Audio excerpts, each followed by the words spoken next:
things. So when it gets cold outside and you hear the hey big head, hey big head, hey big head, hey big head, hey big head. Chaos. They like the chaos. They like the chaos. So when you're able to the chaos, let that chaos reign with the chaos, let that chaos reign with the chaos, let that chaos reign with must reign.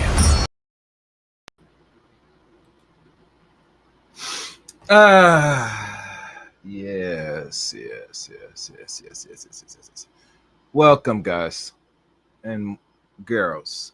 Welcome to another session, another podcast, another live stream here on the Chaos Reign channel. I am Chaos Reign. The links to follow me are in the description below. You can follow me on Twitter at Chaos Reign 7. Add me as a friend on Facebook, Eric Ray on Facebook. Join my Discord service. Follow me on Rumble, CRain23. And last but not least, become a member of the Chaos Reign Show.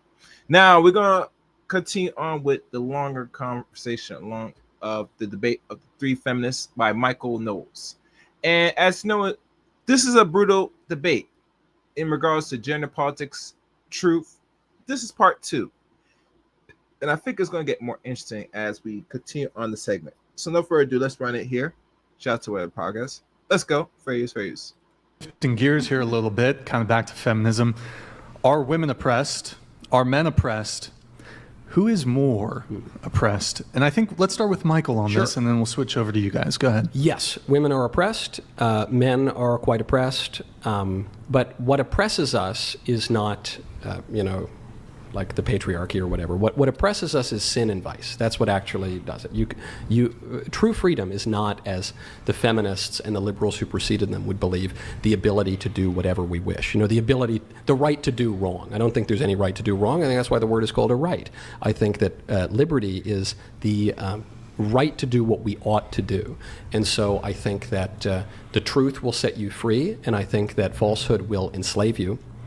And I think that the real oppression we see today is a result of following our appetites, our lower will, disconnected from our rational will. So, I go out and eat a lot of donuts, or I shoot up a bunch of heroin or something, and I am addicted to porn, or I'm sleeping around with all these women, or I'm even, forget about porn, I'm just indulging my pride on social media, and I'm just doom scrolling all day and not doing any of my work. Those are oppressions because you can't escape them. Even when your rational will says, I've had enough drugs, I've eaten enough donuts, I've looked at enough porn, your appetite comes back in and says, give me more, right? And so you lose your freedom. To quote St. Paul, the things that I want to do, I don't do, and the things that I don't want to do, I do. So we are oppressed by patriarchy, because didn't you define patriarchy as like male sexual appetite and things like hookup culture? No, I think patriarchy truly is just, the reflection and the symbol of marriage, of the relation between Christ and his church. Oh, because previously you defined it as things like hookup culture and... No, I said that we live in a patriarchy in as much as women are not dominant over men, right? And so I agree that women are still bearing the brunt of a lot of terrible things, but it's a perverted patriarchy, were my exact words. And so the true one would be the notion that man is the head of woman as Christ is the head of his church, which makes a lot of liberals shriek these days.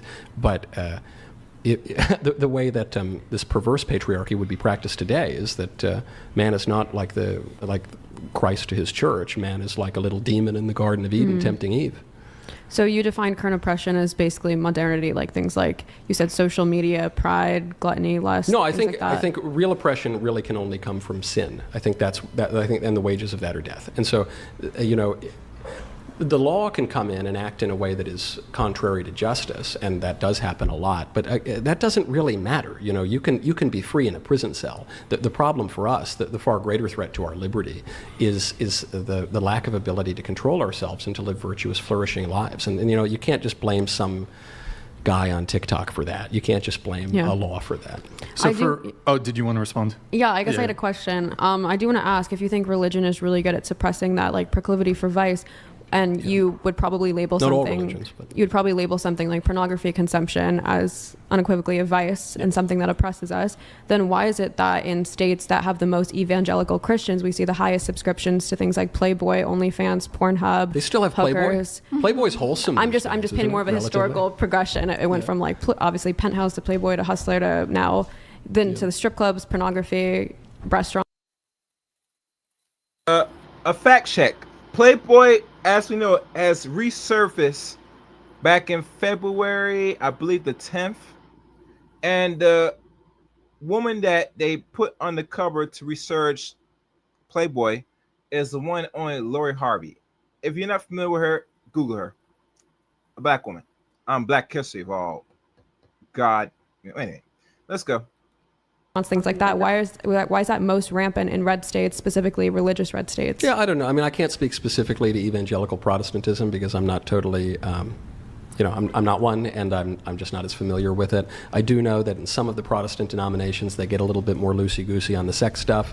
Obviously, the Lambeth statement permitted.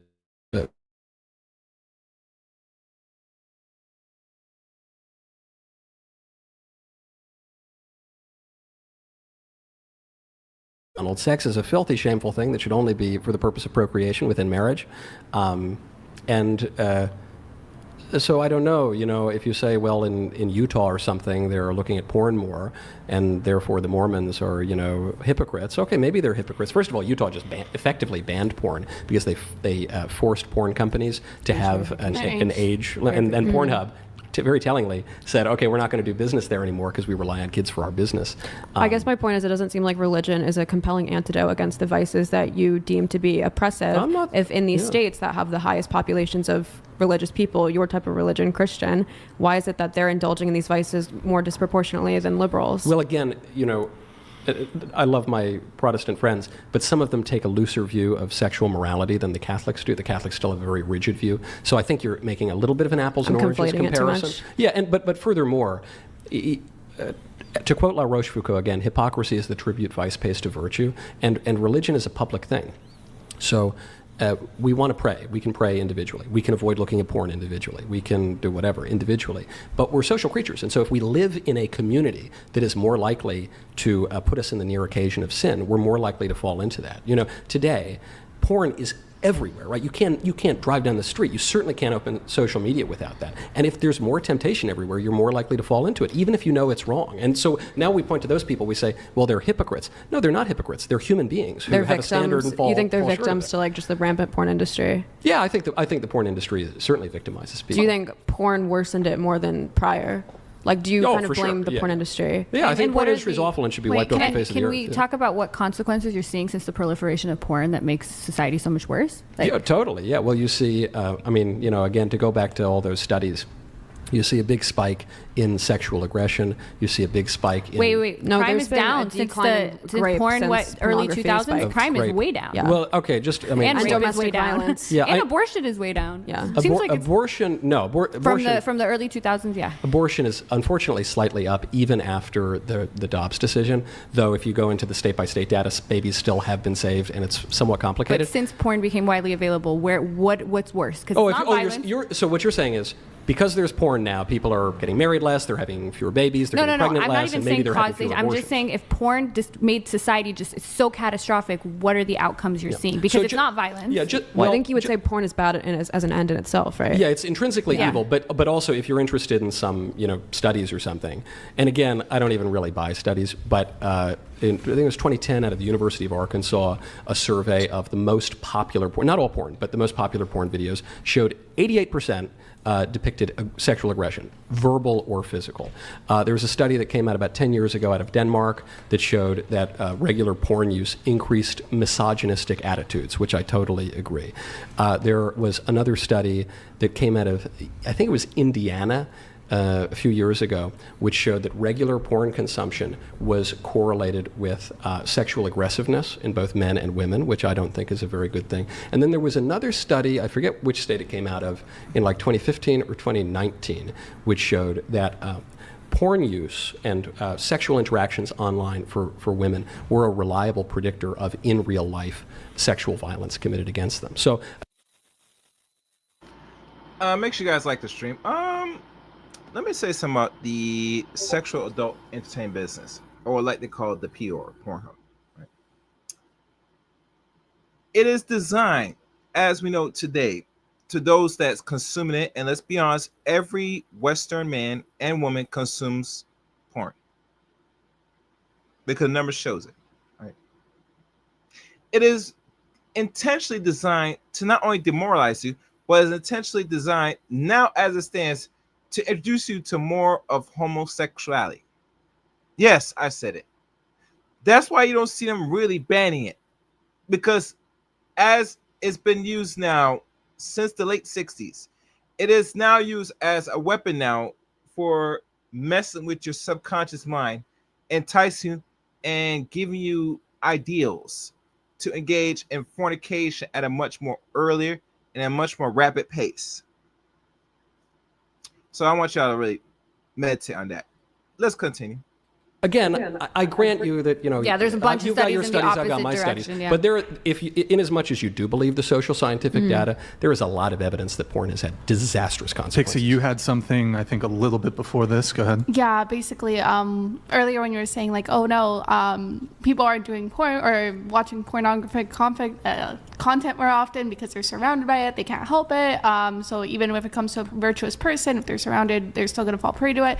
But to me, that doesn't necessarily track, and I don't want to be offensive here, but the Catholic Church, especially priests who are supposed to be surrounded by those who are holy, tend to have like some of the highest rates of like child abuse. No, they don't. I mean, there's obviously a child sex abuse crisis. It was 20 years ago, especially in the Catholic Church. And even recently, if we looked at like the past like 10 years, like enough has been done. Obviously, there's a lot of media attention on that, and it's a terrible problem. But if you compare rates of child sexual abuse within the Catholic Church to any other religious community, among Christians, it's flat. It's exactly the same as the Protestants. Among certain Orthodox Jews, it's actually significantly lower. And then my favorite statistic here, though it's very dark, is that the rates of sexual abuse from the Catholic Church against children is about half the rate as public school teachers against children. So, it's all bad, but it's not particularly. From what I've seen, it hasn't. At least from what I've seen, that's not necessarily true. What I've seen is that... It's true. I can promise you. Okay, we'll fact check later. Or right now, actually, we could.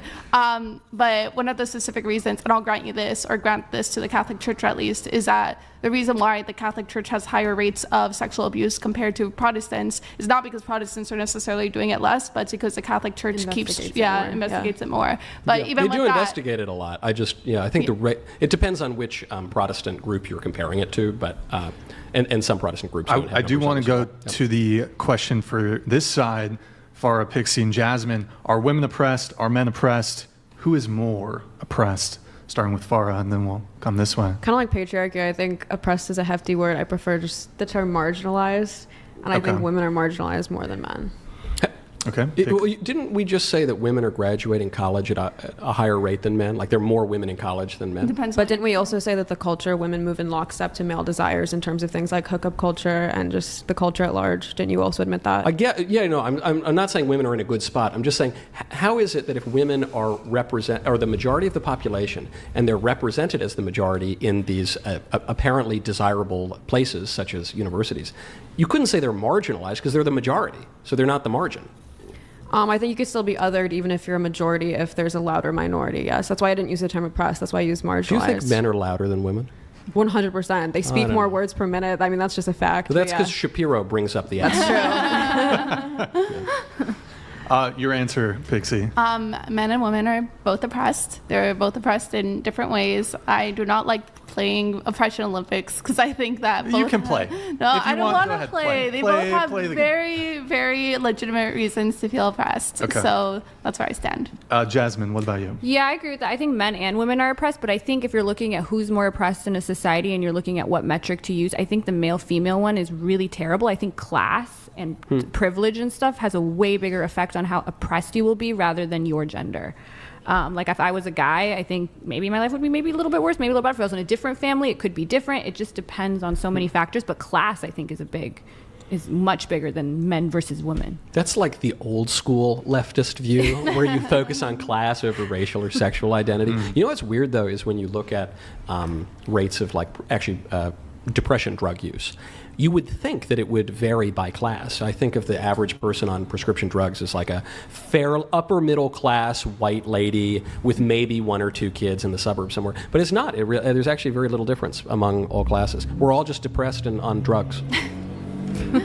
I don't know. I'd be curious to see that exact data point because I also know that it's harder for people like that's like in the lower classes to be covered properly by health insurance and probably like get proper medication in general. Well, the lowest classes are on Medicaid. It's kind of that lower middle that and has it's like a little trouble. the opioid crisis isn't affecting people at Yale and law school. It's like there is a class. The cocaine crisis is affecting people. But cocaine people are still highly functioning, good attorneys and whatever on cocaine. You can't really do that as much on fentanyl. Yeah. But so I think class does affect. Especially the kind of drugs you get addicted to and all that. Well, and especially to your point on class, like the fact that people in the lower socioeconomic classes are much less likely to get married and much more likely to have kids out of wedlock. Mm-hmm. To me, this is one of the most, bringing it all the way back, this is one of the most evil aspects of feminism, is that a lot of the supposed feminists don't really practice what they preach. In fact, I think a lot of elite liberals don't really practice what they preach because they're more likely to get married, and they're more likely to go to some school, and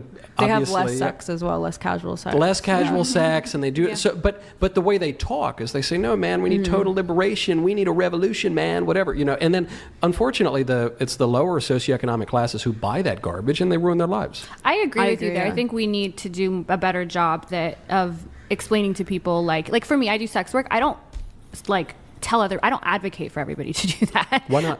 Because I think you have to have a specific type of temperament for it. You have to be willing to understand the consequences for it. Like me, I thought about my values. I thought about who I was, and it aligned with that. If you're like 18 and you don't know what you're doing, I don't know if it's a good option for you to jump into. I don't even think it's a good option for you to jump into marriage either. You have to think about who you are and who your values are. You want to be prepared to be married. I thought you were going to say you didn't think it was a good idea for me to jump into sex work. Which would have been very offensive. I think you'd be fine. I think you'd make a lot of money. Come on, you're going to make me you lie. two together? Should he start a couples page? What if Michael Knowles started like a cigar review OnlyFans? I like that. I was thinking I'd recite Italian poetry on Only. That would be good. Do you speak Latin? Shirtless? A little bit. Shirtless. All right, calm down. Whoa, okay. Listen, pump the brakes a little bit there. Okay. Do you think you would come to regret doing the Not me, but I think some people would. You don't think there's a chance you'll come to regret it? No. Why would I regret it? If, say, you wanted to get married and have kids and you found it harder to... I don't think so, because I think that I typically like men. Like, for instance, I always tell this story. Like, before, I didn't have any social media before I started OnlyFans. And I didn't have... And, like, one guy I was on a date with was like, oh, I love that because you're not showing off your body. I just ghosted him. Like, I don't like men like that. I like men that have similar values to me, where they don't correlate modesty with morality and that they don't really care. Do you think that guys who...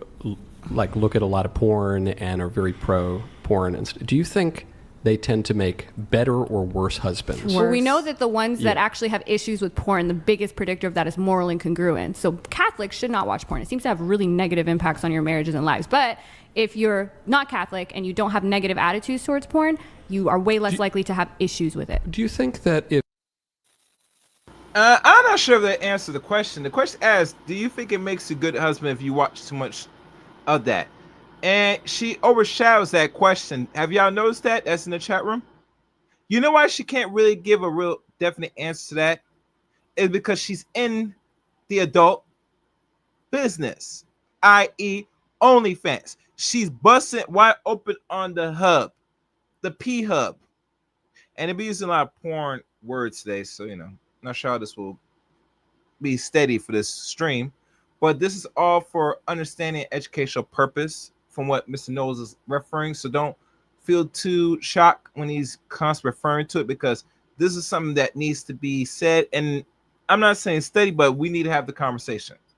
Yes, it will mess you up as a man, especially if your wife looked as good, let's say, as this Indian chick on the screen here. Why would you want to waste time? Watch that. Just saying. Make sure you guys watch, and actually, make sure you hit the like button and subscribe and support the channel if you can. Like the stream, man. Let this go wild in the algorithm. Fairies. Let's continue. If you watch porn a lot, you're really into it, you're more or less likely to step out on your marriage. I don't know if there's any data on that. Well, you said a lot, so you're adding kind of like an upwards of 90% of men watch porn. I don't know if men who watch porn are more likely to cheat. I haven't seen anything to indicate that, nor would that even be my... The social scientific data that I've seen would suggest that regular porn use is associated with all sorts of vices and pathologies, and including marital infidelity. And so that would be one thing you wouldn't want. You wouldn't want your husband sleeping around with other women. I don't mind if he watches porn, and I think a lot of women don't. But if what I'm saying is, if watching porn made him less virtuous. And, you know, even just the fact that you're trying to cook for the kids, right, and you're trying to, I don't know, you're trying to do something and he's just in the bedroom somewhere selfishly doing something that's kind of shameful and you don't brag about it even if you're wrong. I watch porn. What am I supposed? I'm supposed to tell him you don't do it and I'll do it? Yeah. Well, no, neither of you should do it. Neither of you should I do want it. that clipped. Neither of you should do it. But you should not let. Obviously, Jafar, you do watch the dope movie because you want to learn some new tricks. You're enticed to watching that because you're up here busting your coochie wide open. So it makes sense that you're a sex fiend, a dick. You're a true succubus. You'll suck a man and then the man will bust in you. I tell you the madness. God love these succubus chicks. These OnlyFans chicks that bust it wide open. Anyhow, let's go.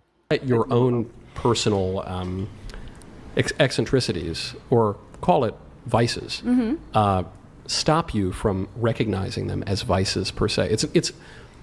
It's not hypocrisy to have a standard and fail it. And I fear that because we today have suggested that it is, a lot of people recognize their problems with what they're doing.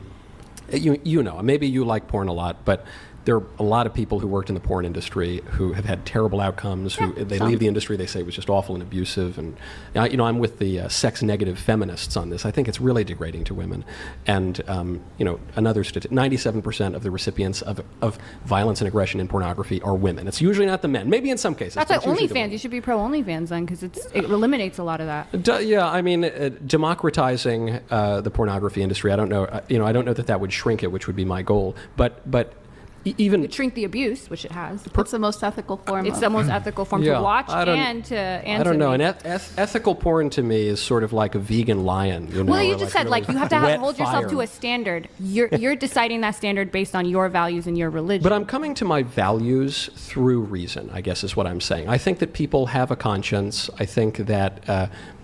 Broadly speaking, our faculties of reason can tell us that, you know, we all agree murder is bad, right? And we just think it's objectively wrong. It's not just wrong because we kind of feel it or we've decided it in some social science committee. It's just objectively wrong because there's a transcendent moral order that's objective and we can reason about it. So I think we can all come to certain conclusions. Then why haven't we? Why? Well, we have for most of history. Well, no, murder, we're pretty much like all, and that's an interesting thing. Even abortion, like social attitudes haven't shifted much because murder, people are still like, this is wrong. But things like casual sex, porn, sex work, a reason is obviously failing. Maybe we malfunctioned evolutionarily in 2024. Yeah, no, we're fallen for sure. We have all sorts of people still commit murder. Why is that reason, whatever reason you're having, why is that not spreading? Why is that not persuasive enough to convince people? Because we're much less reasonable today than we've been in the past, and because, in fact, a lot of people deny objective truth. I mean, it would seem you've all accepted my premises that I've just articulated, that there is objective truth and a transcendent moral order, and so, you know, you're the creme de la creme, I guess. But a lot of people, if you went onto the street and you said, is there such a thing as objective truth? They would say, no, there's no such thing as objective and truth. There's good arguments for that. There's good arguments. You could even argue that you subjectively came to the objective truth of Catholicism. You use your subjective opinions to follow that. Well, no. An opinion is a statement of fact from one's perspective, but it's a statement of objective fact. It's not like a preference. It's not. Why are you not Muslim? You just didn't find it as compelling. You didn't personally find it as compelling. Right. Applying my reason to facts, I found one to be more reasonable than the other. And you could find a very reasonable Muslim who could sit across and maybe in the future debate you here, and they would have. I mean, to give the Muslims. Ben Shapiro used his reason to go to. That man is not a Muslim. I know, but he thinks Judaism is the truth. So you're all using it's still a subjective. Listen, he's a very smart guy, but he gets a few things wrong. Yeah. Okay. So sure, people disagree and they come to wrong conclusions plenty of times. Sure, but without believing that our reason is somewhat reliable, then we can't even really communicate, right? I mean, there's just no objective reality that would even make this intelligible. Quick thing, Pixie, and we are going to shift gears. Go ahead. I was going to shift gears right now because I was going to say, or do you want to? What topic? It's biology, basically, or I'll just gender say it and then, stuff. Yes. let's hit one topic, but we will come back to that. How's that sound? So I think when it comes to feminism, something that a lot of feminists fight for is abortion rights for women. So I think I'd like to touch on that for a little bit. So a good jumping off point for each of you. What is each of your basic stance on abortion? We'll have you guys go first, then we'll have Michael respond. And starting with you, Farah, go ahead. On a personal level, I'm pro-life. I wouldn't get an abortion, but on a macro level, I'm pro-choice. Okay. Yeah, I have very mixed feelings and thoughts when it comes to abortion. I am generally speaking pro-choice. Do I think abortion at any stage is moral? No, not necessarily. However, I do have strong reservations about the government being able to dictate when exactly, or like just deciding like, oh, like let's not have any pro-choice, pro-life all the way. I have like very strong reservations of the government being able to dictate a law to that nature. So I have a mixed bag right now. Jasmine. Yeah, I think abortion is one of the hardest moral issues. Like, it's so unique, and I think anyone who thinks it's so easy on the other side just hasn't delved into this topic enough, because there's really good arguments for both sides. I typically hold like, what the question is, when is that fetus or whatever you're going to call it, depending on the stage, a person? And I think the strongest argument for me is the consciousness one. So when, to me, having a baby like that's alive and something in a petri dish, like, I don't see those two things as exactly the same, but I do think there are really good arguments about it. It's just a really hard topic. Why would you not have an abortion for your own child, but you would permit it or even maybe recommend it for others?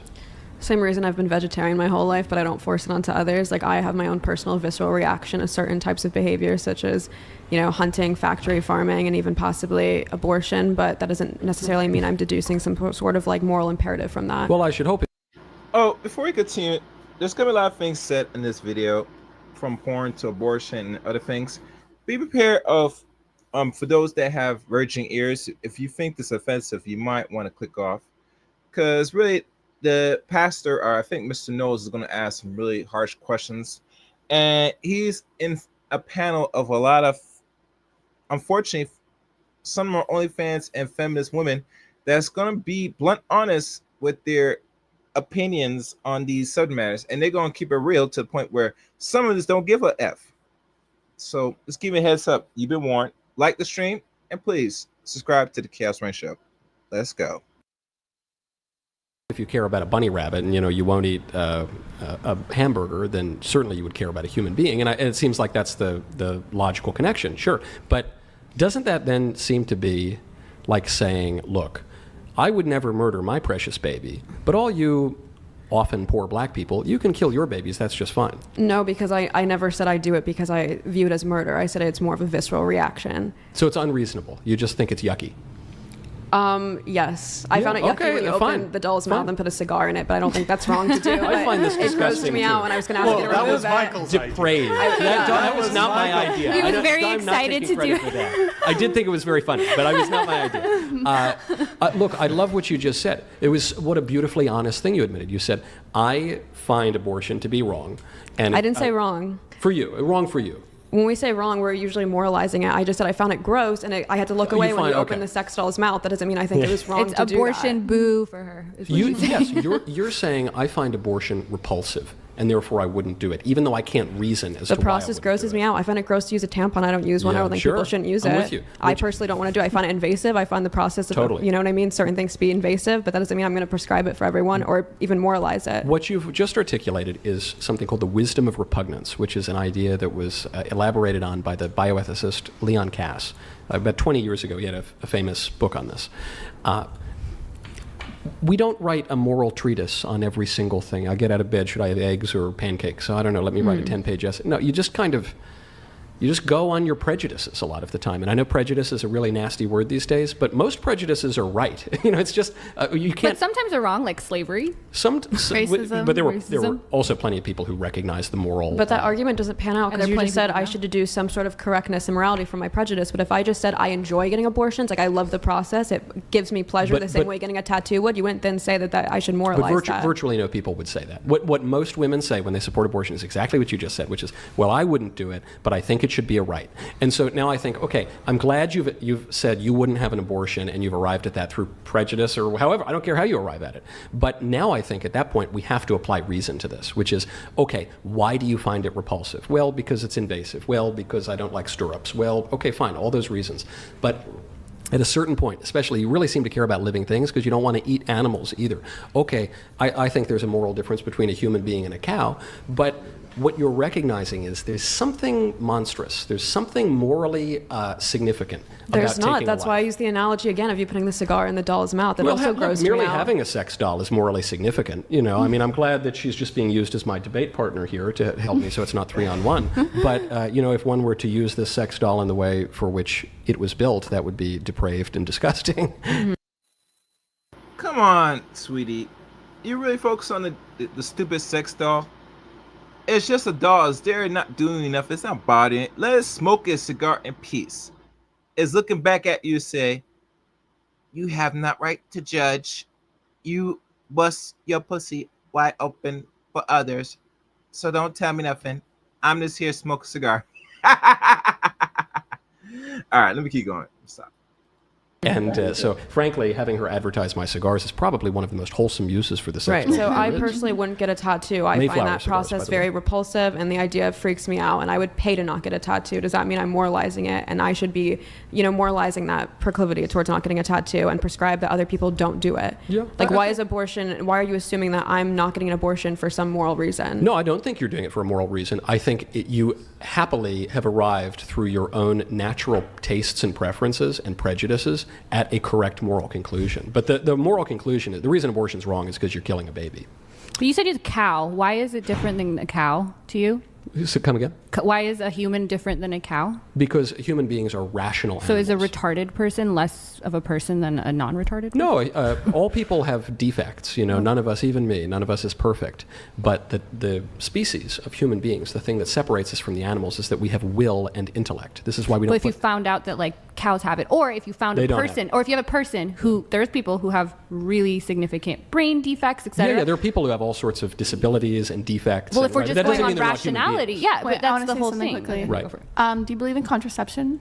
I believe it exists, but I would strongly discourage it. Even for married couples who want to child plan? Yeah, I think couples should be open to life. Even though there's I think married couples should be open to even life. though there's an overwhelming amount of data that suggests that contraception lowers abortion rates, basically, right? If a person never gets pregnant. Yeah, I think people should have more babies, and once they conceive the babies, they should also not murder the babies. But I don't. Wait, so you think married couples should just every time they have sex should get pregnant, or should be aiming towards getting pregnant? Believe it or not, it usually doesn't work quite like that. But I think they should have more kids. Yeah, totally. Well, I give the man credit that there should be more babies here in America. I think they're talking about more white babies in particular. I don't think other groups don't have no problem having babies. I could be wrong, but I'll do some digging as this continues. Let me do some digging. Let's continue. First. And there also, by the way, there are,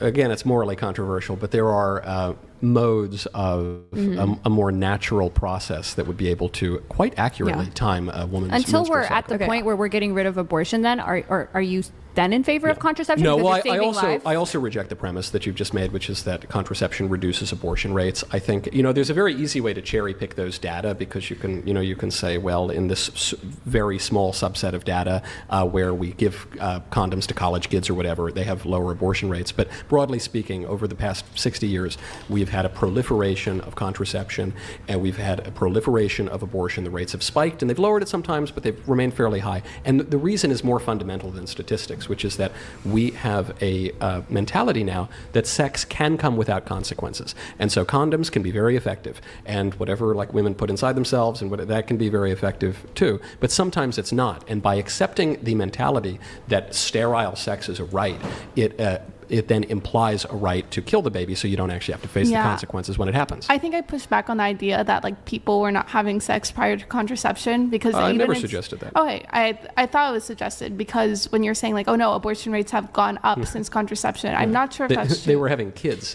before contraception. And they were also getting abortions before No. I mean, the other reason why it's, I think, silly to try to separate these two phenomena is they occurred basically at the same time. So you had legal abortion beginning in 1973 with Roe v. Wade, though it had been legalized in other states prior.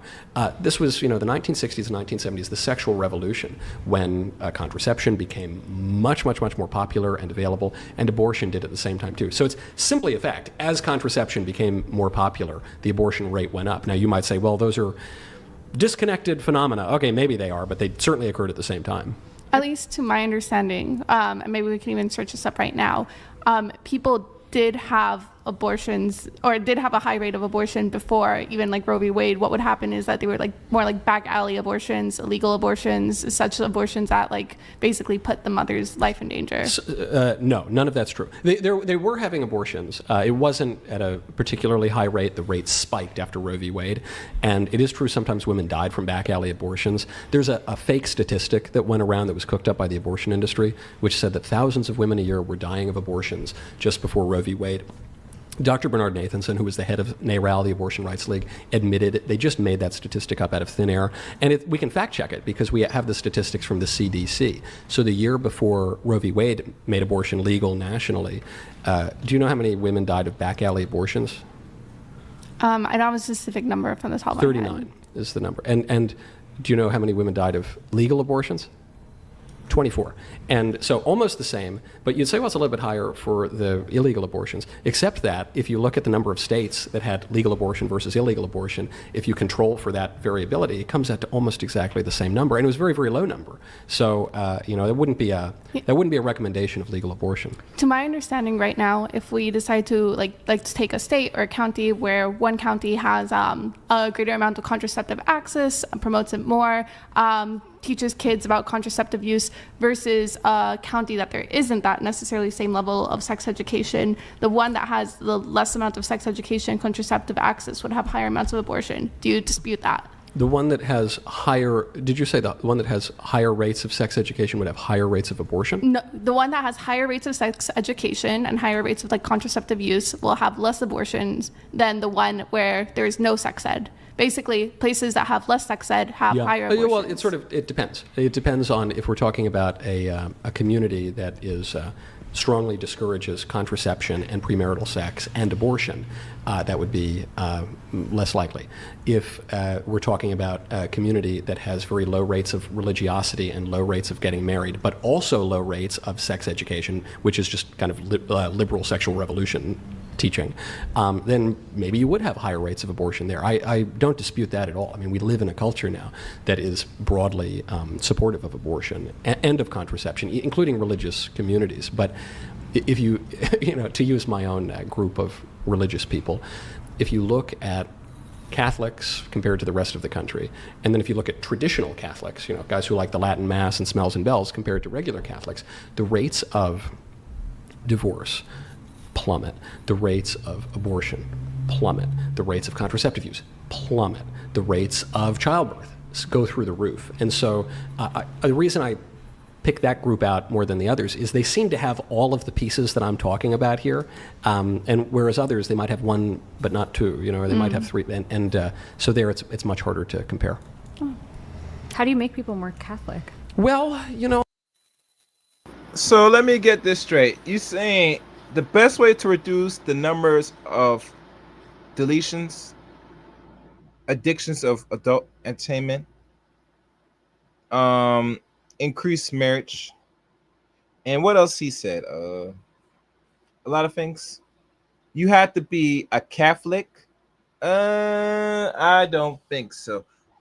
And here's the fun thing: a lot of people don't never do real history of the Catholic priests or the Catholic Church in regards to boys. I ain't gonna go into it because that's not the premise of today's stream, but y'all guys could do some quick little digging. And now let's keep going. I don't agree with that, so. I'm doing my best, aren't I? Yeah, you are. I'm doing my very but best. If it doesn't work, what's your plan B? Because it seems like... No, look, even beyond, if someone says, well, Michael, I agree with a lot of what you say, but I'm not a Catholic or something. Okay, fine. All I'm doing is stating the truth as I see it, as clearly and often as I can. And, that led me to certain conclusions. I hope it leads them to the same ones. But if people are if first they recognize that the truth exists and that we have faculties of reason that can be knowable, that's good.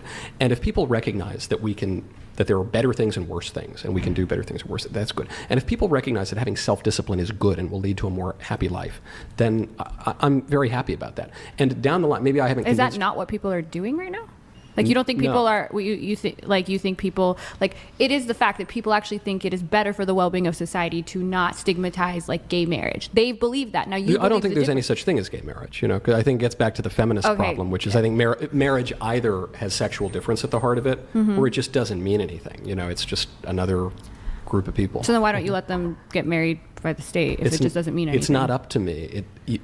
Marriage either means the union of a man and a woman, the complementary sexes for the good of the spouses, sure, and for the creation of children, for the creation of a family, or it's just like your buddy. But you said your truth buddy who is you do just what's something weird with. beneficial. Let's say it's beneficial as a society to recognize those marriages. It creates less turmoil, whatever. Then is it true and is it good? Let's say, is it beneficial to recognize a vegan lion? It's just not real. And so we can pretend. Is it beneficial to pretend that a man is a woman? I don't know. He might think it is for a short period of time, but it's not. I mean, this is one of the problems really with the proliferation of porn and other vices and the drugs and all that stuff, is it causes people to lose perhaps what little control of their reason they previously had. I mean, this is one of the really bad problems about all porn, OnlyFans included, but obviously the big industrial stuff too, is it appeals most basically to the prurient interest. Mm-hmm.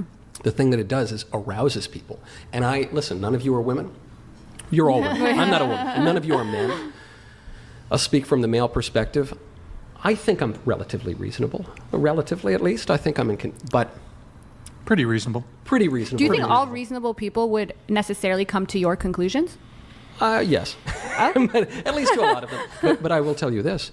If I am in a state of, passionate excitement, if, this is why I don't look at these things. But if a man were to look at those things, he would lose control of his reason very, very quickly. And that's degrading, even taking the actions outside of it. To have an industry out there, the purpose of which is to make men less reasonable and to do things that can be destructive to themselves or to their families or to whatever, is not going to lead to a flourishing society. We all have sex drives, though. That's just true. If you could eliminate sex drives from people. No, we all have sex drives. But there's a... I'm not Are you saying, reasonable when you're having sex with your wife in that I moment? think I am, actually. I think I'm pretty... more reasonable than others. In the midst of it, you're okay. I think so. Look, I mentioned Dante before. I love Dante and Divine Comedy. I'm not saying we should deny our desires or suppress them or pretend that we don't have sex drives. I got red blood, man. I think that we need to sublimate our desires to the right ends and to the good place. So you say, if I'm doing the thing that men and women do with each other within the context of marriage, am I doing it in a reasonable way? I like to think I am. Meaning, is it open to life? Is it going to produce children? Is it degrading to one partner or the other? I hope it's not. Is it irreasonable with but you're assuming the only reasonable way to I guess procreate. Yeah, or this urge that you have, the sexual urge, is if you do it in this context. Yes. But that's just your assumption, I think. No, it's the conclusion I've arrived at through reason, because I think there are ends to things. Like the end of this delicious Mayflower cigar would be for me to smoke it. The end of this cup of water would be for me to drink it. But if you use the cup to kill a bug, are you misusing the cup? You are misusing it. It won't kill the bug as well. I mean, I'm not saying that that's immoral necessarily, but it won't kill the bug as well as it will bring you water. And so the purpose of my eyes is to see, the purpose of my mouth is to actually to smoke cigars, but maybe to eat is a secondary purpose. And the purpose of my sexuality finds its expression in procreation, which is not going to happen between a couple of fellas or 3 dudes and a billy goat. It's going to happen within the context of marriage. Speaking of the cup, do you need a refill? I could. You need a refill? You're too kind, my dear. Thank you. Okay. I feel very patriarchal. That's very kind. I do have a question for you. I just want to find out. Before he goes into the question, I found the information in regards to the comparison of white and non-black births, white or non-white births. It says here the percentage of babies by race being born in which race has lowest. And for some reason, there should have been an update. This is like the 2021 for 2023 average. And I'm not sure why I can't find it more recent, because we're now 2025, but I'll read it anyway. This is short. The most recent data from that year: white 50.5%, Hispanics 25.3%, blacks 13.9%, American Indian Alaskans 0.7. Other groups include Asian and Pacific Islanders.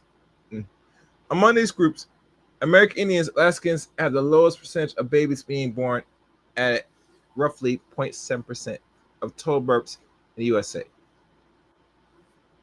And I'm just going to leave it there. Not going further. There's something I just want to add on. All right, let's continue. What the threshold is. Obviously, you morally condemn porn, and I guess I want to know from like your TradCon purview, do you also condemn strip clubs, prostitutes, brothels, Playboy magazine, Victoria's Secret, especially Playboy fashion magazine. shows? What about Victoria's Secret fashion shows now feature like dudes in plastic bags. So I don't even know if that's. I mean, the traditional anymore, like VS Angel shows. Do you condemn? Because I guess I get annoyed when people just morally burden porn stars, and I feel like it's just because of the financial component. But then they're still, like I said, going to Hooters all the time, and I feel like a lot of conservatives, especially TradCons, are okay with lusting after women in those confined settings. I'm very opposed to lusting after women, and I think it's tantamount to adultery.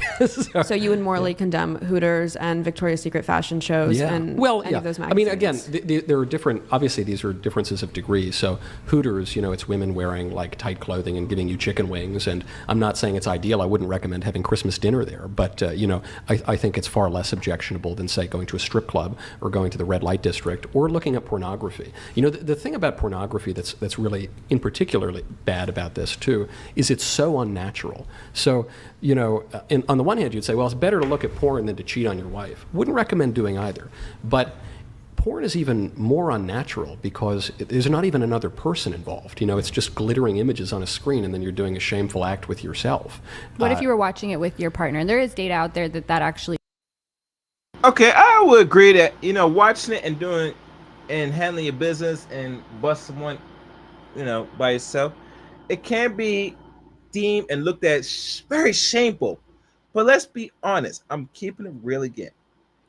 The purpose of the porn is to demoralize you, to make you addicted, and even go as far as make you comfortable engaging in homoerotic, homosexual activities.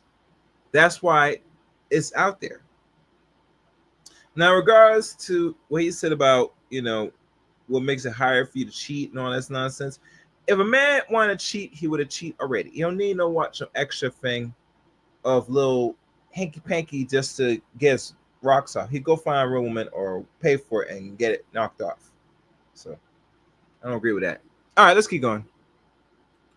A lot of people report watching porn together actually makes their sexual relationship better, and they report higher sexual satisfaction. In that context, do you think it's okay, or is it just immoral for you because you're a Catholic? No, I think the reason that it's bad is, one, it would turn your sexual desire to another woman.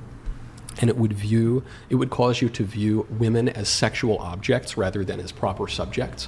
And I think one of the other problems with porn that shapes the way you would view all women, including your wife, is that it treats people as commodities. So what it does is it causes you to sell yourself as though you were just merely flesh, for the irrational excitement of some other person. And that is intrinsically degrading because you're a rational creature with a mind and a soul. That's why I think OnlyFans is the best iteration of sex work, because sex work, as they say, is the world's oldest profession. It's never going away. Even in 2005, which is over 10 years before the advent of OnlyFans, 16% of American men were buying sex, and over half of them were doing it regularly from prostitutes. So I don't like that we blame porn when sex work has always been a thing. Even a lot of Christian men will go to the strip club a week before getting married, and that's considered traditionally acceptable. Exactly. And I feel like OnlyFans is the healthiest iteration, even by your characterization, because it reinstates the soul, because the biggest OnlyFans stars are famous for their personality. People like Amaranth, Belle Delphine, Bella Thorne. It reinstates that personality. So I feel like it's actually reducing this idea of only lusting after a woman for her flesh. It's actually three-dimensionalizing her again. So do you think OnlyFans... But it's still... What type of bullshit this stupid bitch just said? No, it does not. It is another stupid avenue, another excuse for you to bust it wide open on the internet for a few measly coins, as low as a subscription of $5. Don't give me that garbage. Stop it, sweetie. You see, I know you and the other Muslim chick on the left are promoting this, fighting this, defending this, because it is your purse strings on the line if you're against something that you make a living off. Stop it. I don't know if anybody agree with me or not, but let's keep it real, sweetie. When anybody subscribes to OnlyFans subscription, right? They're not there to see your great personality and see how funny you are, or hell, even how cute you are. They want to see what that mouth do, what that box really do. They're fantasizing what it would be like to push their phallus in between your mouth so you become throat goat, or in between your legs. That's what they more fantasize. It's like this. You see women that create these OnlyFans and also put in their description of bio that they're gonna be your virtual girlfriend. That ain't no joke. That's some serious ish. Anyway, let me keep going. Kind of want to bored y'all. Various ways.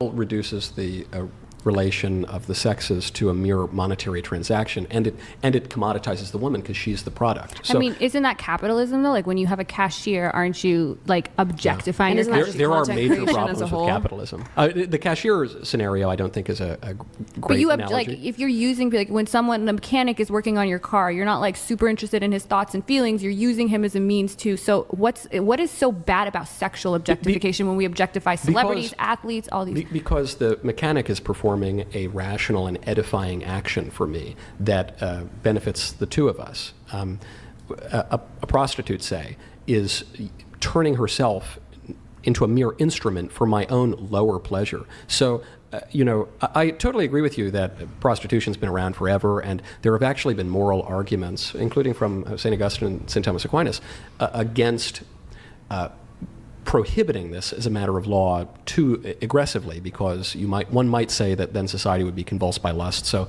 you have to strongly circumscribe it, but not totally get rid of it. And I don't know. Whatever. So you're pro OnlyFans?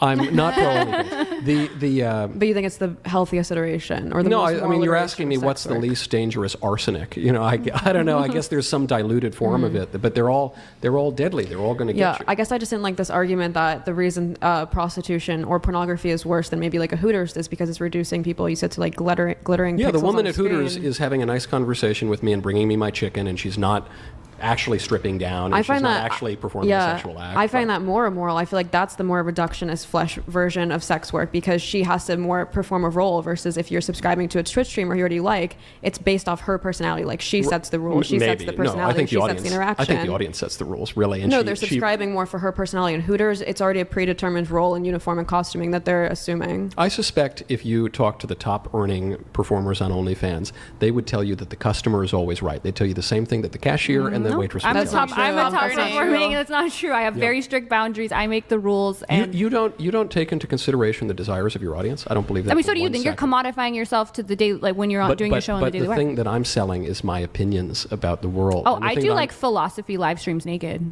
Well, I then half of that is probably a good idea. But the I could tell, baby, you suck in your business as an OnlyFans model, or as an OnlyFans adult actress. Like anything else, if you work a job, and most of these chicks that's on this goddamn panel work for retail, one point in their lives. The memo is the customer is always right. I don't care what you say or what you do. If you're not pleasing your customer does not go back to your frivolous site. And man, these women are stupid. Let me keep going.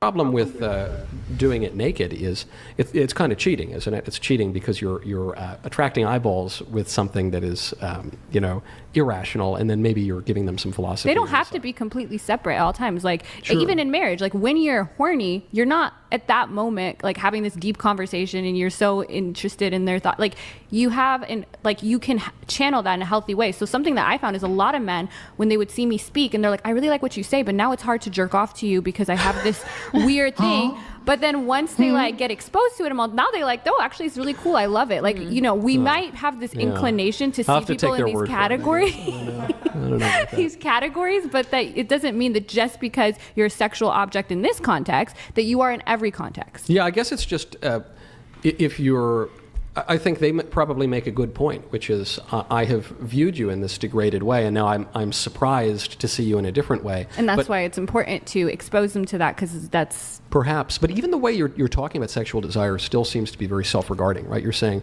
if you want to sleep with your wife, it's because you're randy or something. But that would be the difference between, say, love and sex. I forget who wrote this. Maybe it was Chesterton or Lewis or one of these guys. Sex is, it's Fulton Sheen, actually, the Archbishop and former TV star. Sex is totally self-regarding. So when one looks at porn, it's to gratify one's own lusts. Mm-hmm. When one is married or just even in love, one is willing the good of the other person. And so you can, this is not just pie in the sky, mamby-pamby stuff. The result of self-regarding sex, solo or with other people, is sterility and the instrumentalization of other people for your own desires. The end result of love, which is giving to the other person, is to edify the spouse, but it literally becomes so real that another person is created as a result of it. Pixie, go ahead. This doesn't have to do with the porn usage, but I just want to circle back to something that's just been stuck on my mind. Earlier, you were talking about basically these kind of biological imperatives that women and men have naturally fallen into, and then basically feminism is trying to destroy that. That's my understanding of your argument. But I don't think it's just biological, because I don't think we're just bodies and flesh. I think we're also souls and bodies together. Okay, because what I was going to say is that when people make these biological arguments of men having to be this one way and women having to be this other way, to me that doesn't necessarily follow, because we've literally had laws after law in place trying to prevent women from getting into the workforce, from having, being able to open a bank account, from even being able to pursue certain legal matters. So when people make this biological argument of men are just more naturally inclined towards working roles, it would follow then that there would be no need for these laws. It would just be a biological imperative. There's no need for you to have a law where, blood flows through you or where you have a heart. These are just things that are true. But when it comes to our roles in society, and I think this is what feminists push back on, it seems like instead of it being a real biological imperative, it is forced upon the social structure. Yeah, are you suggesting that women are as happy working in an office as a man is? They could be. Depends on the woman. Hypothetically, I guess they could be. But do you think, talking to your female friends and looking at what social scientific data there are, you really think women are as satisfied and happy in office work? I definitely I'm just saying some. In the aggregate. Yeah, I think... If you're really being honest with me right now, I think you would say probably women are less happy. Well, I don't think either of them are happy. I think but most which is people are happier not than the happy. other? Yeah, which no. Is happier than Well, what I think is interesting about this argument is that we do have a clear period of time where, hey, women were staying at home, whatever. Then when the men went out to war, they went towards these jobs, and when the men came back, they didn't want to leave. So to me, to be saying they're all in general happier at home. Well, we had a clear period of time where women fought expressly against that. No, we did, and then we, as I mentioned earlier, we measured against it, and we measured how it turned out, and all but one of the surveys showed that the women became less happy. So I'm totally willing to take these surveys with a grain of salt, but in as much as we can measure them, they undercut your argument. No. If there was a survey that showed that men are happier just sitting on their ass all day on some island just watching TV, they are in the short term. Do you think that they should strive towards that? No, because they wouldn't be happier in the long term, because happiness is an objective matter. It's not purely subjective. So men, though, truly, this is why Genesis 3 is written the way that it is. Men do not want to lord over women. They don't want to dominate women. They don't want to be knuckle draggers. You know what men want to do? They want to sit on the couch and eat potato chips and be left alone. That's what men, that's the broken, dark part. I'm just saying I think everyone would be happier in the short term sitting at home on a couch, which is why I think those studies that you're referring to of self-reported happiness refers to that type and not eudaimonia. I think women would be happier in the short term playing the girl boss and having all sorts of, color-coded notebooks and pens and stuff, but they would find that they don't actually like it. They don't really want to work at the law firm. They don't really want to be in the widget factory. They would rather do something that is more naturally feminine. I think it's also interesting how you're ascribing these surveys of self-reported happiness going lower as a result of being in the workplace. When I wonder if you start and other things. Exactly. I wonder if when you start looking down into the specific reasons why a person might report greater amounts of unhappiness, I'm sure there's a lot of reasons that could range, right? So, for example, they're all feminists, though. higher, let's say, experiencing some sort of sexual harassment in the workplace, for example, which in that case, it's not necessarily, they're less happy doing work. They're just less happy experiencing sexual harassment, for example. I'm not saying it never happens, because obviously, you hear some Me Too stories, Matt Lauer, whatever, Vince McMahon. I'm not saying it doesn't happen, but these days, the law and the culture are so radically opposed to men and in favor of women in the situation. The frequency of sexual harassment in the workplace is basically zero. Can you give me an example? And the reason why I'm asking for an example specifically is because I actually, as a feminist, think one of the failures of the Me Too movement was not being able to legislate a lot of the grievances put into place. So even if like a company is not supposed to like sexually harass, or you're not supposed to sexually harass your subordinate, whatever, most of these cases will never be criminal. They'll just be at most civil, maybe, if they're even prosecuted. Sure, but what are we talking about? We're talking about an errant comment, or we're talking about, I like your shirt today, Sally, or something, or are we talking about, a rape or something? Yeah, I guess what I'm asking you is like what specific laws have been put to place that heavily favor women against men? Well, there are already unfairly. laws. There are laws against sexual assault, right? And there are but the HR practices that have been put into place throughout corporate America to totally favor women. If a woman comes in and says, let's say a man and a woman in an office had a consensual affair. The minute that woman reports it, that guy is gone. That guy is gone at every major company in America. Let's say that a man just kind of seems a little creepy or makes a woman feel uncomfortable because he compliments her glasses that day or something. That guy is very likely going to be gone. The corporate America has so taken the feminist position to heart that men don't even want to speak to women in the workplace. It's one of the reasons that companies often don't want to hire women is they recognize that their legal liability goes through the roof. That seems like an exaggeration. Do you actually think that if a guy complimented a girl's glasses, I'm not saying she would report it because people are usually nice and men and women generally like each other. But you think that's how much the institutions have overcorrected that a man will get fired for just complimenting a woman innocuously? I think he would. Oh, sorry about that, guys. Make sure you hit the like button. Miss Lena, if you're still in the building, make sure to keep an eye out how many's watching. Tell people to hit the like button. Likes are free, like most things in life, I mean, let's see. All right, let me check my thing. Okay. All right, let's keep going. Farius.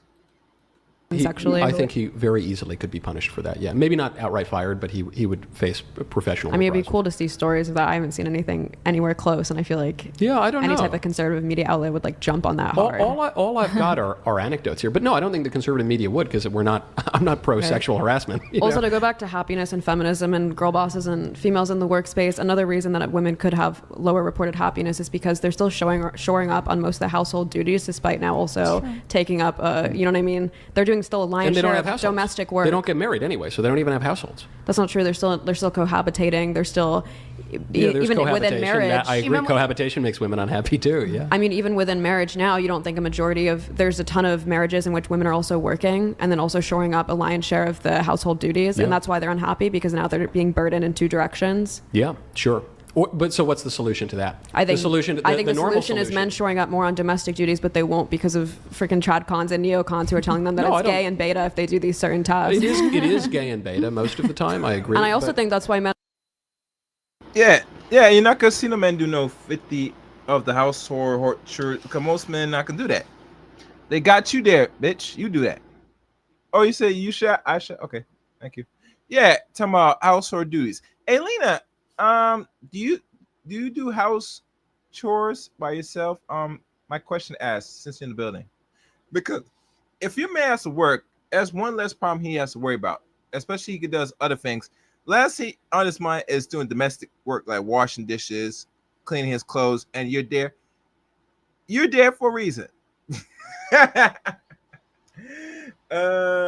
So make yourself useful, sweeties. Come on. Anyhow, enough about me.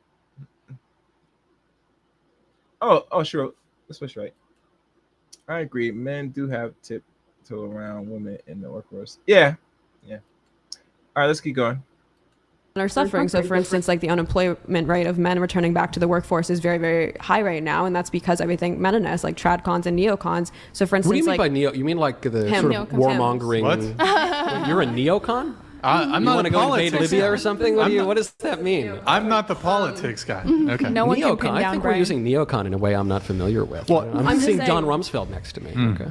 A lot of just meninists are actually hurting men, and I think they're also hurting women. They're also hurting women because, like I said, women are doing worse mentally because they're showing up on domestic duties, and men won't take up these responsibilities because it's seen as gay and beta. And we're, you know what I mean? You guys but the solution, wait. there's an easy solution. Wait, can I finish? Sure.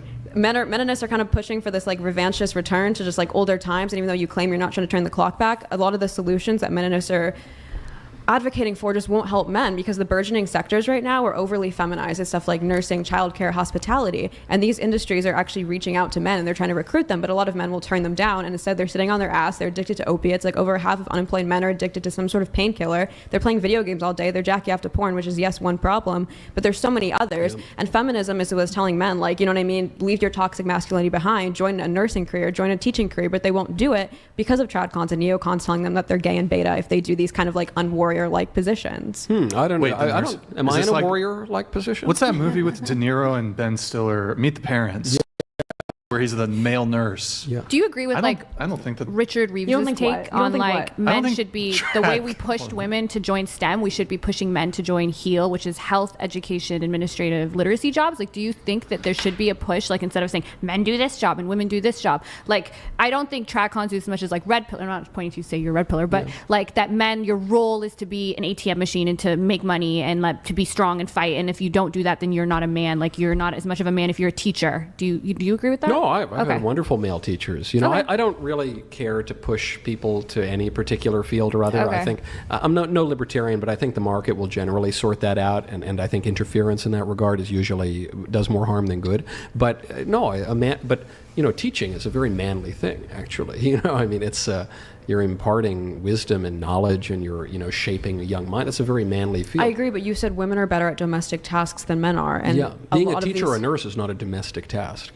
It can occur inside the home, and frequently does. But why does it seem like why do people domestic means within the home? No, but why do people see it as feminine? Like, people see nurses and teachers as feminine. Like a third grade male teacher. Because they're very nurturing. Yeah, so is that something that you think is better suited for women? Yeah, I think women tend to be more nurturing than men. But that's because of their experience in the domestic life. That's why they're now more congruent with these burgeoning industries such as nursing, teaching, childcare, hospitality, food preparation. It's because of what they're being trained to do at the home. So when tradcons say that like men should focus on public life while women should focus on these more domestic errands, they're actually hurting men in the long run, because now men aren't equipped to do these burgeoning industries. I think also, don't forget, life isn't just set and static all the time. A woman could say go to school and then work a job. I don't know, she teaches for a few years and then she gets married and she wants to leave teaching, or she's a nurse for a few years, or what. We don't just like sign up like serfs for the rest of our lives. We're just doing one task. But I do think that it's not just a matter of social construction. I think women are more nurturing, and so are nurses more likely to be women? You know it. Are elementary school teachers more likely to be women? Yes. But that's interesting to say, because when we look historically, like the reason why women tended to take those roles is because those were the only roles that society would let them take. It was not. So says you. I don't really buy that. No, we can look at the laws right now. The last name was Wu on the researcher, where if right now we have like a certain percentage of women in STEM and a certain percentage of men in like HEAL types of jobs. If people were actually choosing based on their interests, you would still get more. You're right, but it would be like 30%. Men but people are often deluded by their interests, and people have a view of what they will excel at and what they're inclined to do that is often out of step with reality, and virtually no one. Probably influenced by what society tells them they'll be good at. Totally. But ironically, I think we all concluded earlier that today it's the liberal feminist view that dominates all the major institutions, right? Didn't we? I think so. I thought that's what we said when men earlier. cite not wanting to join nursing and teaching as part of the reason is because they see it as very feminine. You think liberal feminism is the culprit and not meninism or neocon/tradcon? It's the neocon thing keeps shaking, because neocons refer to like Irving Kristol and Norman Podhoretz. Okay, we'll just say conservative. Do you think when men say that they don't want to join nursing and teaching, because the nursing programs and teaching programs have like put out, research of why men won't join these industries despite them reaching out, and one of the biggest reasons is because they feel like it's overly feminine. Do you think that's due to liberal feminism or due to conservatism, that fear? No, I think it's just natural. I think it's just a natural thing about men. They are not inclined toward the those more nurturing professions. But the alternative is they're sitting at home unemployed right now. They're reaching out to unemployed men. It's not men in STEM. They're reaching out to men who are disaffected right now, and they won't do it still because it's seen as gay. Yeah, I think the men should work, but they should maybe do things that they're more inclined to do. I don't think we need to conscript men to go become nurses wearing frilly little dresses. But they're not. I agree with Michael Knowles. Men should always be productive. If you can find any job, do something. Hell, do something with your hands. Do something basic. Hell, do something hard. But this notion that men doing nursing stuff I mean, it's considered girly. And don't get me wrong, there are male nurses out there. But most men as a whole don't do nursing because they don't want to do no people stuff or cater to like they want to do things that is more constructible, that gives purpose, meaning, doing things that the world needs, and instead of being like little catered little people. So let me read what's going on. I agree, men do have the toe around women in the workforce. Yes, the majority.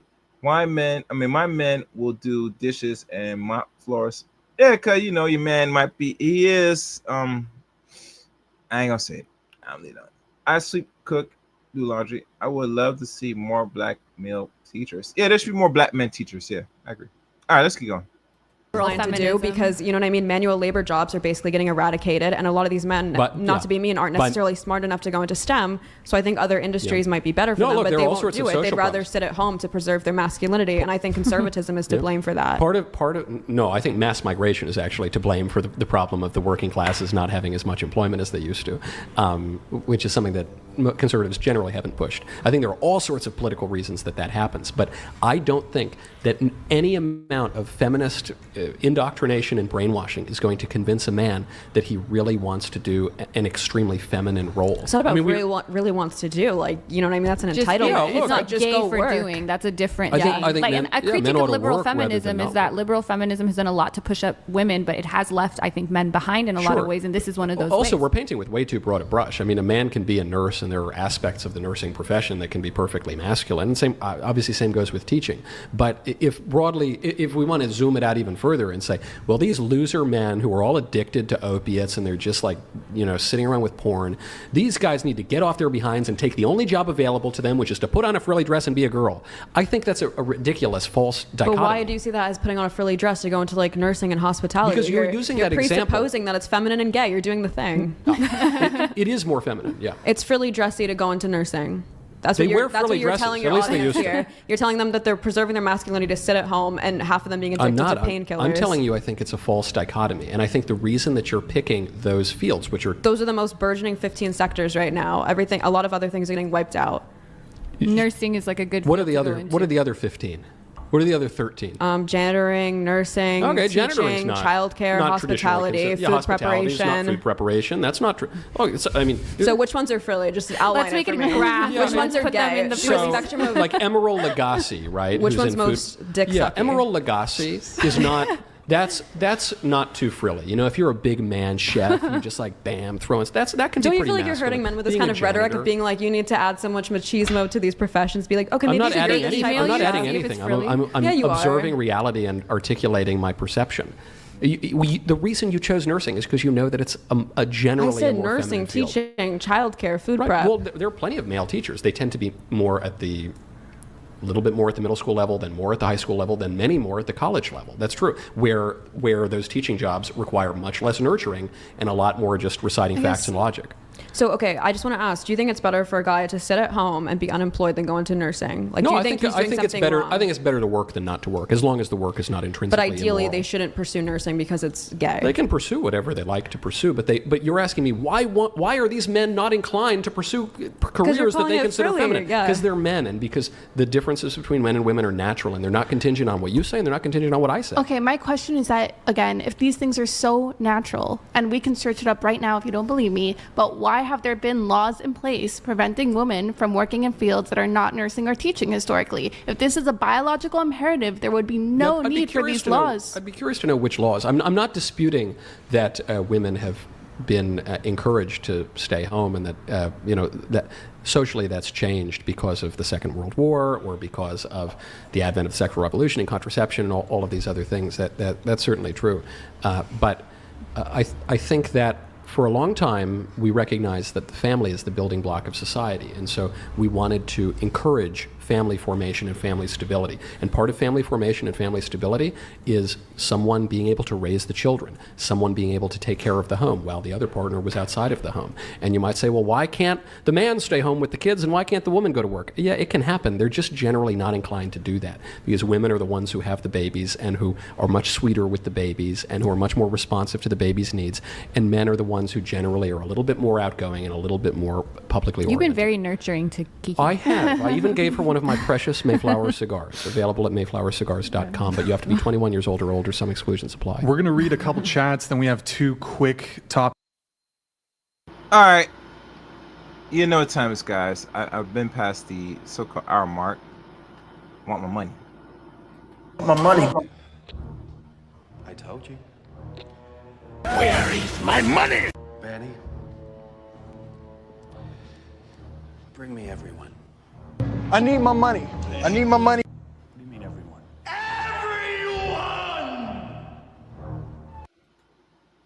Everyone!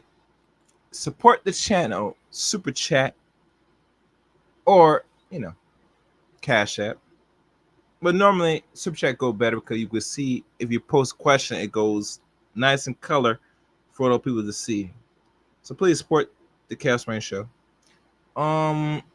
Before they go into the questionnaire, what's your thoughts so far, guys, on here?